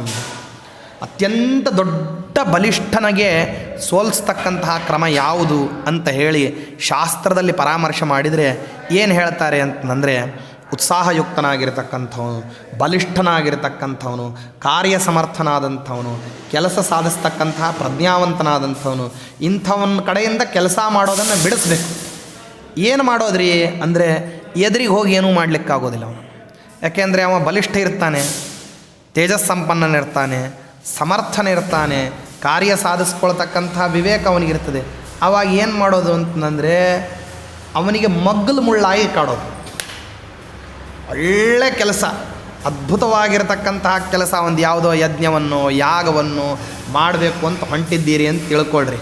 ಆವಾಗ ಮಾಡಲಿಕ್ಕೆ ನಿಮಗೆ ದ್ರವ್ಯ ಇದೆ, ದುಡ್ಡಿದೆ, ಜನ ಇದ್ದಾರೆ, ಅನುಕೂಲತೆಗಳಿದೆ, ಸಾಮಗ್ರಿಗಳಿವೆ, ಸೌಕರ್ಯ ಇದೆ, ದೇಶಕಾಲಗಳು ಉಚಿತವಾಗಿದ್ದಾವೆ. ನೀವು ಆ ಕಾರ್ಯವನ್ನು ಸಾಧಿಸಿಬಿಡ್ತೀರಿ ಅನ್ನೋಂಥ ಸಮಯದಲ್ಲಿ ನಿಮ್ಮ ವೈರಿಗಳಾದಂಥವ್ರು ಬಂದುಬಿಟ್ಟು ಏನು ಮಾಡೋದಿಲ್ಲ ಅಂತಂದರೆ ನಿಮ್ಮ ಸಾಮಗ್ರಿಗಳನ್ನು ನಾಶ ಮಾಡಲಿಕ್ಕೆ ಹೋಗೋದಿಲ್ಲ. ಆ ಸಾಮಗ್ರಿಗಳನ್ನು ಸಂಪಾದನೆ ಮಾಡ್ಕೊಳ್ತಕ್ಕಂಥ ನೈಪುಣ್ಯತೆ ಇರ್ತದೆ ನಿಮಗೆ. ನಿಮ್ಮ ಜನಗಳನ್ನು ನಿಮ್ಮ ಹತ್ರ ಹಾಳು ಮಾಡಲಿಕ್ಕೆ ಹೋಗೋದಿಲ್ಲ, ಅವರನ್ನು ಸಂಪಾದನೆ ಮಾಡ್ಕೊಳ್ತಕ್ಕಂಥ ಬುದ್ಧಿವಂತಿಕೆ ಇರ್ತದೆ. ಏನು ಮಾಡಿಬಿಡ್ತಾರೆ ಅಂತಂದರೆ ನಿಮಗೆ ಭೇದಕ ಬುದ್ಧಿಯನ್ನು ಹುಟ್ಟಿಸಿಬಿಡ್ತಾರೆ. ಅಂದರೆ ನಿಮ್ಮವ್ರನ್ನ ಕಂಡ್ರೆ ನಿಮಗೆ ಆಗದೇ ಇರೋ ಹಾಗೆ, ನಿಮ್ಮನ್ನು ಕಂಡ್ರೆ ನಿಮ್ಮವ್ರಿಗೆ ಆಗದೇ ಇರೋ ಹಾಗೆ ಏನು ಮಾಡಿಬಿಡ್ತಾರೆ, ಅಲ್ಲಿ ವೈಮನಸ್ಸೇ ಏರ್ಪಾಡಾಗೋ ಹಂಗೆ ಮಾಡಿಬಿಡ್ತಾರೆ. ಏನ್ರಿ ಭಾಳ ದೊಡ್ಡ ಕೆಲಸ ಮಾಡ್ಲಿಕ್ಕೆ ಹೊಂಟಿದ್ದೀರಲ್ಲ, ಈ ಕೆಲಸ ಮಾಡ್ಲಿಕ್ಕೆ ಹೊರಟಿರ್ತಕ್ಕಂತಹ ಕೆಲಸಕ್ಕೆ ಬಂದಲ್ಲಿ ನೀ ಯಾರ್ಯಾರನ್ನು ಸೇರಿಸ್ಕೊಂಡಿದ್ದೀರಲ್ಲ, ಅವ ಸರಿ ಇಲ್ಲ, ಇವ ಸರಿ ಇಲ್ಲ, ಅವ ಹಂಗಿದ್ದಾನೆ, ಇವ ಹಿಂಗಿದ್ದಾನೆ ಅಂತ ಎಲ್ಲರ ಬಗ್ಗೆನೂ ಏನು ಮಾಡಿಬಿಡೋದು. ಆವಾಗ ಕೆಟ್ಟದಾಗಿರ್ತಕ್ಕಂತಹ ಅಭಿಪ್ರಾಯಗಳು ಬರೋ ಹಂಗೆ ಮಾಡಿಬಿಡೋದು. ಆ ಮಾತಾಡಿದ ನಂತರದಲ್ಲಿ ಒಬ್ಬರನ್ನ ಕಂಡ್ರೆ ಇನ್ನೊಬ್ರಿಗೆ ಆಗದೇ ಇರೋ ಹಂಗೆ ಆಗಿಬಿಡುತ್ತಂದರೆ ಕೆಲಸ ಆರಂಭ ಆಗೋಕ್ಕಿಂತ ಮುಂಚೆ ಏನಾಗಿಬಿಡ್ತದದು, ಹಾಳಾಗಿ ಹೋಗ್ತದೆ. ಯಾವುದಾದ್ರೂ ಉತ್ಕರ್ಷಮಯವಾಗಿರ್ತಕ್ಕಂಥ ಕೆಲಸವನ್ನು ಹಾಳು ಮಾಡೋದೇ ಈ ರೀತಿಯಲ್ಲಿ ಅಲ್ಲೇನ್ರಿ ಗೋವಿಂದರಾಜು? ದೊಡ್ಡದಾಗಿರ್ತಕ್ಕಂತಹ ಧರ್ಮ ಕಾರ್ಯವನ್ನು ಮಾಡಿಬಿಡೋಣ, ಏನೋ ಒಂದು ಪಾಠ ಅಥವಾ ಒಂದು ಉಪನ್ಯಾಸ, ಒಂದು ಸತ್ಕರ್ಮಗಳು, 4-6 ಜನ ಸೇರುವಂಥದ್ದು, ಒಂದಿಷ್ಟು ಜನ ಬ್ರಾಹ್ಮಣರು ಸೇರಬೇಕು, ಎಲ್ಲರೂ ಸೇರಿ ಒಂದಿಷ್ಟು ಸತ್ಕರ್ಮಗಳನ್ನು ಮಾಡೋಣ ಅಂತನ್ನುವಂಥ ಅಭಿಪ್ರಾಯ ಇರಬೇಕು. ಆ ಸಂದರ್ಭದಲ್ಲಿ ಏನು ಮಾಡಿಬಿಡೋದು ಅಂತಂದರೆ, ಯಾರು ಸಹಾಯ ಮಾಡ್ಲಿಕ್ಕೆ ಬರ್ತಾರೋ ಅಲ್ಲೇ ಯಾಕೆ ಮಾಡ್ಲಿಕ್ಕೆ ಹೋಗ್ತೀರಿ, ಇಲ್ಲಿ ಮಾಡಿರಿ ಅಂತ ಒಬ್ಬರು. ಅಥವಾ ಅವ್ರ ಹತ್ರ ಯಾಕೆ ಹೋಗ್ತೀರಿ, ನಮ್ಮ ಹತ್ರನೂ ಬರ್ಬೋದಲ್ಲ ಅಂತ ಇನ್ನೊಬ್ಬರು. ಅವ್ರಿಗೆ ಮಾಡೋದ್ರ ಬದಲು ನೀವು ಯಾರಿಗಾದ್ರೂ ಮಾಡಿದ್ರು ಒಳ್ಳೇದಿರ್ತಿತ್ತು ಅಂತ ಮೂರನೇದವರು. ನೀವೆಲ್ಲ ಸೇರ್ಕೊಂಡು ಮಾಡ್ತಾ ಇದ್ದೀರಿ, ಇಂಥವ್ರು ಏನು ಮಾಡಿದರು ಅಂತ ಅವ್ರ ಬಗ್ಗೆ. ಹೀಗೆ ಚಾಡಿ ಛಿದ್ರಾದಿಗಳನ್ನು ಹೇಳಿಬಿಟ್ಟು ಭೇದಕ ಬುದ್ಧಿಯನ್ನು ಪ್ರಯೋಗ ಮಾಡೋದು, ಹೌದಲ್ಲ? ಹೀಗೆಲ್ಲ ಅಲ್ಲ, ಸ್ವಾನುಭೂತವಾದಂಥದ್ದು ಇದೆಲ್ಲ ಅನುಭವಕ್ಕೆ ಬಂದಿರೋದಲ್ವೇ. ವಿರಾಟ್ ಪರ್ವ ಎಲ್ಲೋ ನಡೆದಿಲ್ಲ ನೋಡ್ರಿ, ಇಲ್ಲೇ ನಡೆದು ಬಿಟ್ಟಿದೆ. ಆದ್ದರಿಂದಾಗಿ ಅಲ್ಲೆಲ್ಲ ಏನಪ್ಪ ಅಂದರೆ ಹೀಗೆಲ್ಲ ಭೇದಕ ಬುದ್ಧಿಯನ್ನು ಹೇಳಿ, ನೀ ಯಾಕೆ ಹೋಗ್ತೀಯಮ್ಮ ಉಪನ್ಯಾಸಕ್ಕೆ, ನಿಮ್ಮ ಯಜಮಾನರು ಬರೋದಿಲ್ಲ ಅಂದಮೇಲೆ ನೀ ಹೋಗೋದು ಅಪ್ರಸ್ತುತ ಅಲ್ವಾ. ಒಬ್ಬೊಬ್ಬರಿಗೂ ಈ ರೀತಿ ಹೇಳ್ಕೊತ ಬರೋದ್ರಿಪ್ಪ. ಅವರು ಬರಲಾರ್ದೆ, ಇವರು ಬರಲಾರ್ದೆ, ಯಾರೂ ಬರಲಾರ್ದೆ ಇದ್ದರೆ ಆಚಾರ ಒಬ್ಬರೇ ಯಾರಿಗೆ ಗಂಟೆ ಬಾರಿಸ್ತಾರೆ ಅಂತ ಹೇಳಿ ಏನು ಮಾಡೋದು ಅಂತಂದರೆ ಎಲ್ಲ ಕ್ರಮದಲ್ಲಿ ಅದನ್ನು ಹಾಳು ಮಾಡೋದ್ರಿಪ್ಪ. ಯಾಕೆ ಅಂದರೆ ಇದೊಂದು ದೊಡ್ಡ ಯಾಗ ಅಲ್ವಾ, ಅತ್ಯದ್ಭುತವಾಗಿರತಕ್ಕಂತಹ ಜ್ಞಾನ ಯಜ್ಞ ನಡೀತದೆ ಅಂತಂದರೆ ಇದರಲ್ಲಿಂದ ಬರುವಂತಹ ಪುಣ್ಯದ ಪ್ರಮಾಣವೂ ಭಾಳ ದೊಡ್ಡದಿರ್ತದೆ. ಬಲು ದೊಡ್ಡದಾಗಿರ್ತಕ್ಕಂತಹ ಜ್ಞಾನ ಕಾರ್ಯವನ್ನು ಮಾಡ್ತೀವಿ. ಅದರಲ್ಲೂ ಅತ್ಯದ್ಭುತವಾಗಿರತಕ್ಕಂತಹ ವ್ಯಾಸಪ್ರಣೀತವಾದಂತಹ ಗ್ರಂಥಗಳು, ವೇದವ್ಯಾಸ ದೇವರಿಂದ ಪ್ರಣೀತವಾದಂತಹ ಭಾರತ, ಭಾಗವತ, ಪುರಾಣಗಳು ಇವನ್ನೆಲ್ಲ ಹೇಳಿದಾಗ ಬರತಕ್ಕಂತಹ ಪುಣ್ಯ ಅಲ್ಲಿಯೇನೇ ಹೇಳ್ದಂಗೆ ಏನಪ್ಪ ಅಂದರೆ ವೇದವ್ಯಾಸ ದೇವರೇ ಜನಮೇಜಯ ರಾಜನಿಗೆ ಹೇಳ್ತಾರೆ ಏನಂತಂದರೆ, ಈ ಕಲಿಯುಗದಲ್ಲಿ ರಾಜಸೂಯ ಅಶ್ವಮೇಧ ಯಾಗಗಳನ್ನು ಮಾಡಿ ಪುಣ್ಯ ಸಂಪಾದನೆ ಮಾಡಲಿಕ್ಕೆ ಆಗೋದೇ ಇಲ್ಲ. ಯಾಕೆಂದರೆ ರಾಜಸೂಯ ಯಾಗಕ್ಕೆ ದಿಗ್ವಿಜಯಗಳನ್ನು ಮಾಡಬೇಕು, ಅಶ್ವಮೇಧ ಯಾಗಕ್ಕೆ ದಿಗ್ವಿಜಯವನ್ನು ಮಾಡಬೇಕು. ಆ ರೀತಿಯಾದಂತಹ ಸಾಮರ್ಥ್ಯ ಏನಿಲ್ಲ ಪ್ರಪಂಚದಲ್ಲಿ ಯಾರಿಗೂ ಇಲ್ಲ, ಕಲಿಯುಗದಲ್ಲಿ ಹುಟ್ಟುವಂಥ ಜನರುಗಳಿಗಿಲ್ಲ. ಮತ್ತು ಹಂಗಂದ್ರೆ ಪುಣ್ಯ ಸಂಪಾದನೆ ಮಾಡೋದು ಹೆಂಗೆ ಅಂದರೆ, ವ್ಯಾಸ ಮಹರ್ಷಿ ಸಾಕ್ಷಾತ್ ಶ್ರೀಹರಿ ಏನು ಹೇಳ್ತಾನೆ ಅಂದರೆ ಅದಕ್ಕೊಂದು ಮಾರ್ಗ ಇದೆ ರೀ. ಯಾವುದು ಅಂತಂದರೆ ಕೂತ್ಕೊಂಡು ನನ್ನ ಗ್ರಂಥಗಳ ಪಾಠ ಪ್ರವಚನವನ್ನು ಮಾಡೋದು. ಅಂದಮೇಲೆ ಅಶ್ವಮೇಧ ರಾಜಸೂಯ ಯಾಗದ ಪುಣ್ಯ ಸಂಪಾದನೆ ಮಾಡ್ತಕ್ಕಂಥ ದಿವಸಗಳಿವು. ಒಂದು ದಿವಸ ಬಂದು ಪುರಾಣ ಕೇಳ್ತೀವಿ ಅಂತಂದರೆ ಅದೆಲ್ಲ ಸಾಮಾನ್ಯವಾಗಿ ಏನೋ ಸುಲಭವಾಗಿ ಬಂದುಬಿಡ್ತದೆ, ಏನೋ ಮನ್ಯಾಗ ಅನ್ನ ಹುಳಿ ತಿಂದಂಗೆ ಅಂತ ಅನ್ಕೊಳ್ಳಿಕ್ಕೆ ಹೋಗಬೇಡ್ರಿ. ಜನ್ಮಾಂತರದಲ್ಲಿ ಆಚರಿತವಾಗಿರ್ತಕ್ಕಂಥದ್ದು. ನಮ್ಮ ವಾಯುಸ್ತುತಿಯಲ್ಲಿ ಹೇಳ್ತಾರಲ್ಲ ಪಂಡಿತಾಚಾರ್ಯರು, ಪ್ರಾಚೀನ ಚಿರಣಪುಣ್ಯೋ ಚಯಚತುರತರ ಚಾರತಶ್ಚಾರುಚಿತ್ತಾಂ ನತ್ಯುಚ್ಚಾಂ ರೋಚಯಂತೀಂ ಶ್ರುತಿಚಿತ ವಚನಾನ್ ಶ್ರಾವಕಾಂಶ್ಚೋದ್ಯಚಂಚೋನ್ ವ್ಯಾಖ್ಯಾಂ ಉತ್ಪಾದ ದುಃಖಾಂ ಚಿರಮುಚಿತ ಮಹಾಚಾರ್ಯ ಚಿಂತಾರತಾಂಸ್ತೆ ಚಿತ್ರಾಂ ಸಚ್ಛಾಸ್ತ್ರಕರ್ತ ಚರಣಪರಿಚರಾನ್ ಶ್ರಾವಯಾಂಸ್ಮಾಂಶ್ಚ ಕಿಂಚಿತ್. ಹೇ ಸಚ್ಛಾಸ್ತ್ರಕರ್ತೃಗಳಾಗಿರ್ತಕ್ಕಂಥ ಆನಂದ ತೀರ್ಥ ಭಗವತ್ಪಾದಾಚಾರ್ಯರೇ, ಜನ್ಮಾಂತರದಲ್ಲಿ ಏನಾದ್ರೂ ಪುಣ್ಯ ಮಾಡಿದರೆ ಆ ಪುಣ್ಯವನ್ನು ಎಲ್ಲ ಒಂದು ಕಡೆ ಹಾಕ್ಕೊಂಡು ಅದನ್ನೆಲ್ಲ ಗುಡ್ಡಿ ಮಾಡಿಕೊಂಡು ಏನು ಮಾಡ್ರಿ ಅಂದರೆ ಈ ಜನ್ಮದಲ್ಲಿ ನಿಮ್ಮ ಶಾಸ್ತ್ರವನ್ನು ಕಿಂಚಿತ್ ಶ್ರವಣ ಮಾಡ್ತಕ್ಕಂತಹ ಸೌಭಾಗ್ಯವನ್ನು ಕೊಡ್ರಿ. ಯಾಕೆಂದರೆ ಈ ಜನ್ಮದಲ್ಲಿ ಮಾಡಿರ್ತಕ್ಕಂತಹ ಪುಣ್ಯ ಏನಾಗೋದಿಲ್ಲ, ಅದು ಇಷ್ಟಕ್ಕೆ ಸತ್ಕರ್ಮಗಳನ್ನು ಕೇಳ್ತೀವಿ, ಪುರಾಣ ಕೇಳ್ತೀವಿ, ಪ್ರವಚನ ಕೇಳ್ತೀವಿ, ಪಾಠ ಕೇಳ್ತೀವಿ ಅಂತಂದರೆ ಈ ಜನ್ಮದ ಪುಣ್ಯ ಅನ್ನೋದು ಅಷ್ಟಕ್ಕೆ ಸಾಕಾಗೋದಿಲ್ಲ ಸ್ವಾಮಿ. ಜನ್ಮಾಂತರದಲ್ಲಿ ಏನೇನು ಮಾಡಿದ್ದೀವೋ ಅದನ್ನೆಲ್ಲ ತೊಗೊಂಬರ್ರಿ, ಅದನ್ನೂ ಇಲ್ಲ ಒಟ್ಟಿಗೆ ತೊಗೊಂಬರ್ರಿ. ಯಾಕಂದರೆ ನಿಮಗೆ ಆ ಸಾಮರ್ಥ್ಯ ಇದೆಯಲ್ವಾ, ತ್ರೈಲೋಕ್ಯಾಚಾರ್ಯರು ತಾನೇ ನೀವು. ಆದ್ದರಿಂದಾಗಿ ಆ ಎಲ್ಲ ಪುಣ್ಯವನ್ನು ಏಕತ್ರ ಸಂಗ್ರಹ ಮಾಡಿಕೊಂಡು ಆ ಪುಣ್ಯವನ್ನೆಲ್ಲ ಒಟ್ಟಿಗೆ ಸೇರಿಸಿ ಈ ಜನ್ಮದಲ್ಲಿ ಏನು ಮಾಡಿರಿ, ಸಚ್ಛಾಸ್ತ್ರವನ್ನು ಶ್ರವಣ ಮಾಡತಕ್ಕಂಥ ಒಂದು ದೊಡ್ಡ ಭಾಗ್ಯವನ್ನು ಕೊಡ್ರಿ ಅಂತ ಕೇಳ್ತಾರೆ. ಯಾಕಂದರೆ ಆ ಭಾಗ್ಯ ಭಾಳ ದೊಡ್ಡದಿದೆ ನೋಡ್ರಿ. ಒಬ್ರು ಕೇಳಿದರು, ಇಬ್ಬರು ಕೇಳಿದರು, 4 ಮಂದಿ ಕೇಳಿದ್ರು, ಹೇಳೋರು ಕೇಳೋರು.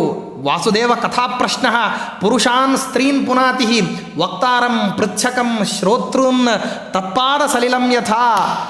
ಗಂಗಾವನ್ನು ಯಾವ ರೀತಿಯಲ್ಲಿ ಪರಮಾತ್ಮನ ಪಾರಸಮುದ್ಭೂತಳಾಗಿರ್ತಕ್ಕಂಥವಳು ಅಂತನ್ನೋ ಕಾರಣದಿಂದಾಗಿ ಗಂಗಾ ಅಂತ ಶ್ರವಣ ಮಾಡಿದರೆ, ಗಂಗಾ ಸ್ಮರಣ ಮಾಡಿದರೆ, ಗಂಗಾ ನದಿ ಹತ್ತಿರ ಹೋದರೆ, ಗಂಗಾ ನದಿ ಮ್ಯಾಲಿನ ಗಾಳಿ ಬೀಸಿದರೆ, ಗಂಗಾ ತೀರದಲ್ಲಿ ವಾಸ ಮಾಡಿದರೆ ಪುಣ್ಯ, ಗಂಗಾ ನದಿಯಲ್ಲಿ ಅವಗಾಹನ ಮಾಡಿದರೆ ಪುಣ್ಯ, ಗಂಗಾ ನದಿಯಲ್ಲಿ ನಿತ್ಯದಲ್ಲಿ ಸ್ನಾನಪಾನಾದಿಗಳನ್ನು ಮಾಡಿದರೆ ಪುಣ್ಯ.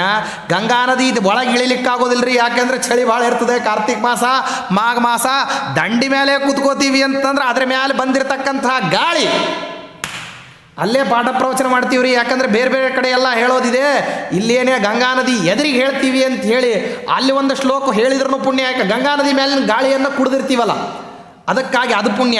ಗಂಗಾ ಸ್ಮರಣ ಮಾಡಿದ್ರೆ ಪುಣ್ಯ, ಗಂಗಾ ಮಹಿಮಾ ಹೇಳಿದ್ರೆ ಪುಣ್ಯ, ಗಂಗಾ ಶ್ರವಣ ಮಾಡಿದ್ರೆ ಪುಣ್ಯ ಅಂತ ಹೇಳಿ ಆ ಗಂಗಾ ನದಿ ಪ್ರವಾಹಕ್ಕೆ ಇಷ್ಟು ಶಾಸ್ತ್ರ ಮಹತ್ವ ಕೊಡಬೇಕಾದ್ರೆ ಅಂಥ ಗಂಗಾಕ್ಕೇನೆ ಪಾವಿತ್ರ್ಯವನ್ನು ಕೊಡ್ತಕ್ಕಂಥದ್ದು ಯಾವುದು ಅಂದರೆ ಹರಿಸ್ಮರಣ, ಪರಮಾತ್ಮನ ಮಹಿಮಾ. ಅಂಥದ್ದು ವ್ಯಾಸಕೃತವಾಗಿರ್ತಕ್ಕಂತಹ ಗ್ರಂಥಗಳನ್ನು ಅದನ್ನ ಹೇಳೋದು ಕೇಳೋದು ಅಂದರೆ ಈ ಜನ್ಮದಲ್ಲಿ ಏನೋ ತಾತ್ಕಾಲಿಕವಾಗಿ ಬಂದುಬಿಡ್ತು, ಹಿಂಗೇನೆ ಆಕಸ್ಮಿಕವಾಗಿ ಸಿಕ್ಬಿಡ್ತು, ಹೇಳೋರು ಸಿಕ್ಕರು ಕೇಳೋರು ಸಿಕ್ಕರು, ಹೇಳಿಬಿಟ್ವಿ ಕೇಳಿಬಿಟ್ವಿ ಅಂತಂದ್ರೆ ಆದೀತು ಅಂತ ಅಂದ್ಕೊಂಡಿದ್ದೀರಾ. ಅದೆಲ್ಲ ಜನ್ಮಾಂತರದಲ್ಲಿ ಅರ್ಜಿತವಾಗಿರ್ತಕ್ಕಂಥ ಪುಣ್ಯ. ಮತ್ತು ಪುಣ್ಯನೇ ಇಷ್ಟು ಪ್ರಮಾಣದ್ದಿರಬೇಕಂದ್ರೆ ಮತ್ತು ಬಿಡಿಸಿದ್ರೆ ಪಾಪನೂ ಇಷ್ಟೇ ಪ್ರಮಾಣದ್ದಿರ್ಬೇಕಲ್ಲ. ಪುಣ್ಯ ಇಷ್ಟು ಮಟ್ಟದ್ದು, ಇಷ್ಟು ದೊಡ್ಡ ಮಟ್ಟದಲ್ಲಿ ಪುಣ್ಯ ಸಂಚಯ ಆಗ್ತದೆ. ಅಶ್ವಮೇಧ ರಾಜಸೂಯಾದಿ ಯಾಗಗಳನ್ನು ಹೇಳಿದ್ದಕ್ಕೆ ಕೇಳಿದ್ದಕ್ಕೆ ಬರ್ತದೆ ಅಂದಮೇಲೆ ನಿಲ್ಲಿಸಿದ್ದಕ್ಕೆ ಏನು ಬರ್ಬೇಕು ಮತ್ತು ಅದಕ್ಕೆ ವಿರುದ್ಧವಾಗಿ ಅಷ್ಟೇ ಪಾಪಗಳು ಕೂಡ ಸಂಚಯ ಆಗಬೇಕಷ್ಟೇ. ಆದ್ದರಿಂದಾಗಿ ವಿವೇಕಿಗಳಾಗಿರ್ತಕ್ಕಂಥವ್ರು ಅದನ್ನ ವಿಮರ್ಶೆ ಮಾಡಬೇಕು. ಅದಕ್ಕಾಗಿ ಏನಂತಾರೆ ಅಂತಂದರೆ, ನೋಡ್ರಿ, ಇವು ಎಲ್ಲವೂ ಕೂಡ ಭೇದಕ ಧರ್ಮಗಳು ಅಂತನ್ನೋ ಏನಿದ್ದಾವಲ್ಲ, ಉತ್ತಮೋತ್ತಮವಾಗಿರ್ತಕ್ಕಂತಹ ಕಾರ್ಯವನ್ನು ಮಾಡಿಸೋವನ್ನ ನಿಲ್ಲಿಸಿ ಬಿಡೋದು ಅಂತ ಅನ್ಲಿಕ್ಕೆ ಸುಲಭವಾಗಿ ನಿಲ್ಲಿಸ್ಲಿಕ್ಕಾಗೋದಿಲ್ಲ. ಯಾಕೆಂದರೆ ಕಾರ್ಯವನ್ನು ಮಾಡತಕ್ಕಂತಹ ಸಾಮರ್ಥ್ಯ ಆ ವ್ಯಕ್ತಿಗಿದ್ದರೆ ಅವ ಏನು ಬೇಕಾದ್ದು ಬರಲಿ ಅದನ್ನ ಏನು ಮಾಡ್ಕೊಂಡು ಹೋಗ್ತಾನೆ, ಅವನು ದಾಟ್ತಾ ಹೋಗ್ತಿರ್ತಾನೆ. ಬಂದವ್ರು ಬರಲಿ, ಬರದೇ ಇದ್ದವರಿಲ್ಲ. ಗಂಗಾ ನದಿ ಪ್ರವಾಹ ಅದು ಹರಿಯೋದು ನಿಂತಿದೆಯೇನು, ಬಂದು ಮುಳುಗಿ ಹಾಕಿದವ್ರಿಗೆ ಪುಣ್ಯ, ಹಾಕದೇ ಇದ್ರೂ ಹರಿಯೋದನ್ನು ಏನು ಮಾಡೋದಿಲ್ಲ, ಅದು ಗಂಗಾ ನದಿ ನಿಲ್ಲಿಸೋದಿಲ್ಲ, ಅದರ ಪಾಡಿಗೆ ಅದು ಹರಿತಾನೇ ಇರ್ತದೆ. ಯಾವ ರೀತಿಯೋ ಆ ರೀತಿಯಲ್ಲಿ ಇದು ವಾಗ್ಗಂಗಾ ಪ್ರವಾಹ ಅಂತನ್ನೋದೇನಿದೆಯಲ್ಲ ಅದು ಬರ್ತಾನೆ ಇರ್ತದೆ ಅದು. ಆದ್ದರಿಂದಾಗಿ ಅದರಲ್ಲಿ ಬಂದವರು ಏನಾಗ್ತಾರೆ, ಸ್ವಯಂ ತಾವು ಶುದ್ಧಿಯನ್ನು ಪಡಿತಾರೆ, ತಮ್ಮವರನ್ನು ಶುದ್ಧೀಕರಿಸ್ತಾರೆ. ವಿರೋಧವನ್ನು ಮಾಡಿರ್ತಕ್ಕಂಥವರು ಅವ್ರಿಗೆ ಅದೇ ರೀತಿಯಲ್ಲಿ ಪಾಪಾದಿಗಳ ಸಂಚಯ ಆಗ್ತದೆ.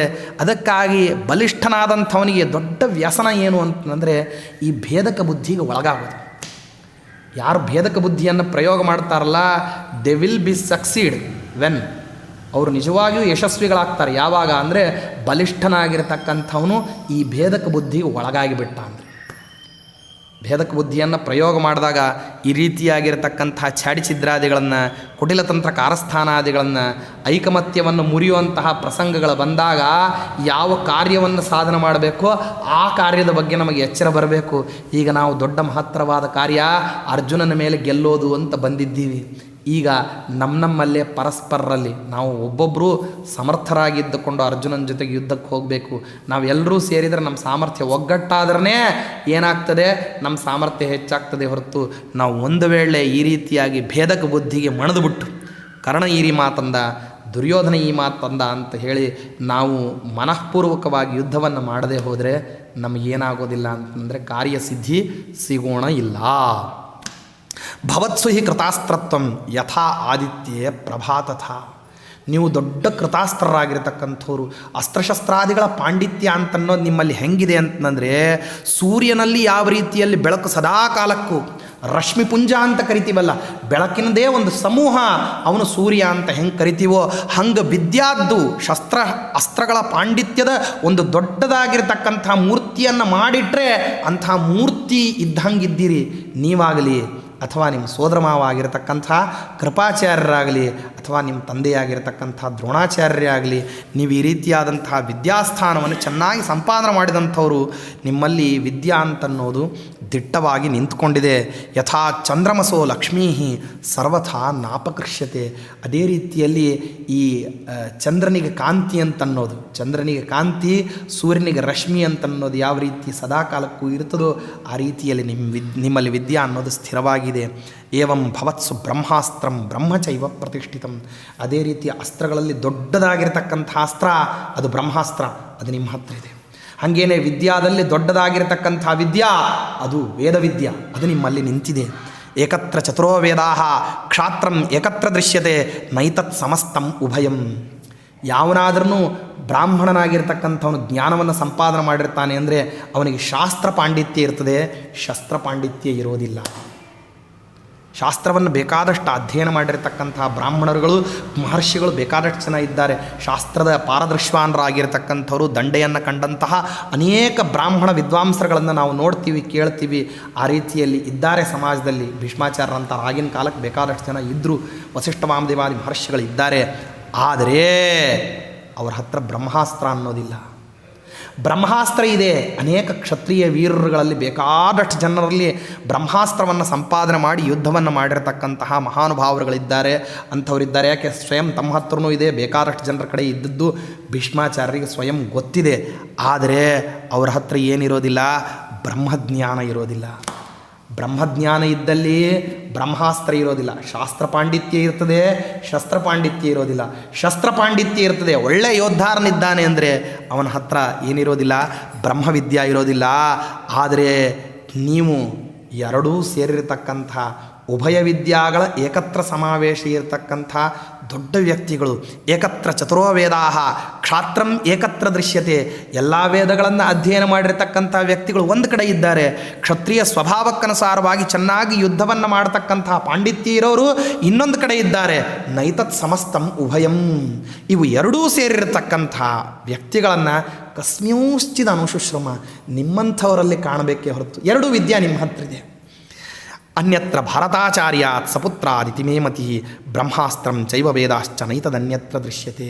ಈ ಭರತವಂಶಕ್ಕೆ ಆಚಾರ್ಯ ಪುರುಷನಾಗಿರ್ತಕ್ಕಂಥ ದ್ರೋಣಾಚಾರ್ಯರು, ಅವ್ರ ಮಕ್ಕಳಾಗಿರ್ತಕ್ಕಂಥ ನೀವು, ನಿಮ್ಮ ಸೋದರ ಮಾವನಾಗಿರ್ತಕ್ಕಂಥ ಕೃಪಾಚಾರ್ಯರು, ನಿಮ್ಮಂಥವ್ರ ಹತ್ರ ಇದು ಎರಡೂ ಕಾಣಿಸ್ತದೆ ಹೊರತಾಗಿ ಎಲ್ಲರ ಹತ್ರ ಇದು ಕಾಣತಕ್ಕಂತಹ ಸಾಮಾನ್ಯ ಗುಣ ಅಲ್ಲ, ಅದ್ಭುತವಾದಂತಹ ಗುಣ ಇದು. ಆದ್ದರಿಂದಾಗಿ ನೀವು ಬಹಳ ದೊಡ್ಡವರು ಅಂತ ಹೇಳಿ ನೈಜವಾಗಿ ಬ್ರಾಹ್ಮಣನಲ್ಲಿ ಭಕ್ತಿ ಇರಬೇಕು. ಆ ಬ್ರಾಹ್ಮಣನಲ್ಲಿ ಭಕ್ತಿಯನ್ನು ಮಾಡುವಂತಹ ಸಂದರ್ಭದಲ್ಲಿ ಕಾರಣವನ್ನು ಮುಂದಿಟ್ಟುಕೊಂಡು ಆ ಬ್ರಾಹ್ಮಣನ ಸದಾಚಾರ, ಅವನ ಜ್ಞಾನದ ಮಟ್ಟ, ಅವನಿಗಿರತಕ್ಕಂಥ ವಿವೇಕದ ಮಟ್ಟ, ಅವನಿಗಿರುವಂತಹ ತಿಳುವಳಿಕೆ, ಇದನ್ನು ತಿಳಿದು ಏನು ಮಾಡಬೇಕಂತೆ ಒಬ್ಬ ವ್ಯಕ್ತಿಯನ್ನು ಮತ್ತೆ ತಾವು ಅರಿತುಕೋಬೇಕು. ಅವನ ಬಗ್ಗೆ ನಡ್ಕೊಳ್ಳುವಂತಹ ರೀತಿಯನ್ನು ಸರಿಪಡಿಸ್ಕೊಳ್ಬೇಕು. ಎಂಥದ್ದು ಅಂತನ್ನೋದನ್ನು ಇನ್ನೂ ತುಂಬ ವಿಸ್ತಾರವಾಗಿ ಹೇಳ್ತಾರೆ ಭೀಷ್ಮಾಚಾರ್ಯರು. ಏನು ಹೇಳ್ತಾರೆ ನಾಳಿನ ದಿವಸ. ಶ್ರೀಕೃಷ್ಣ.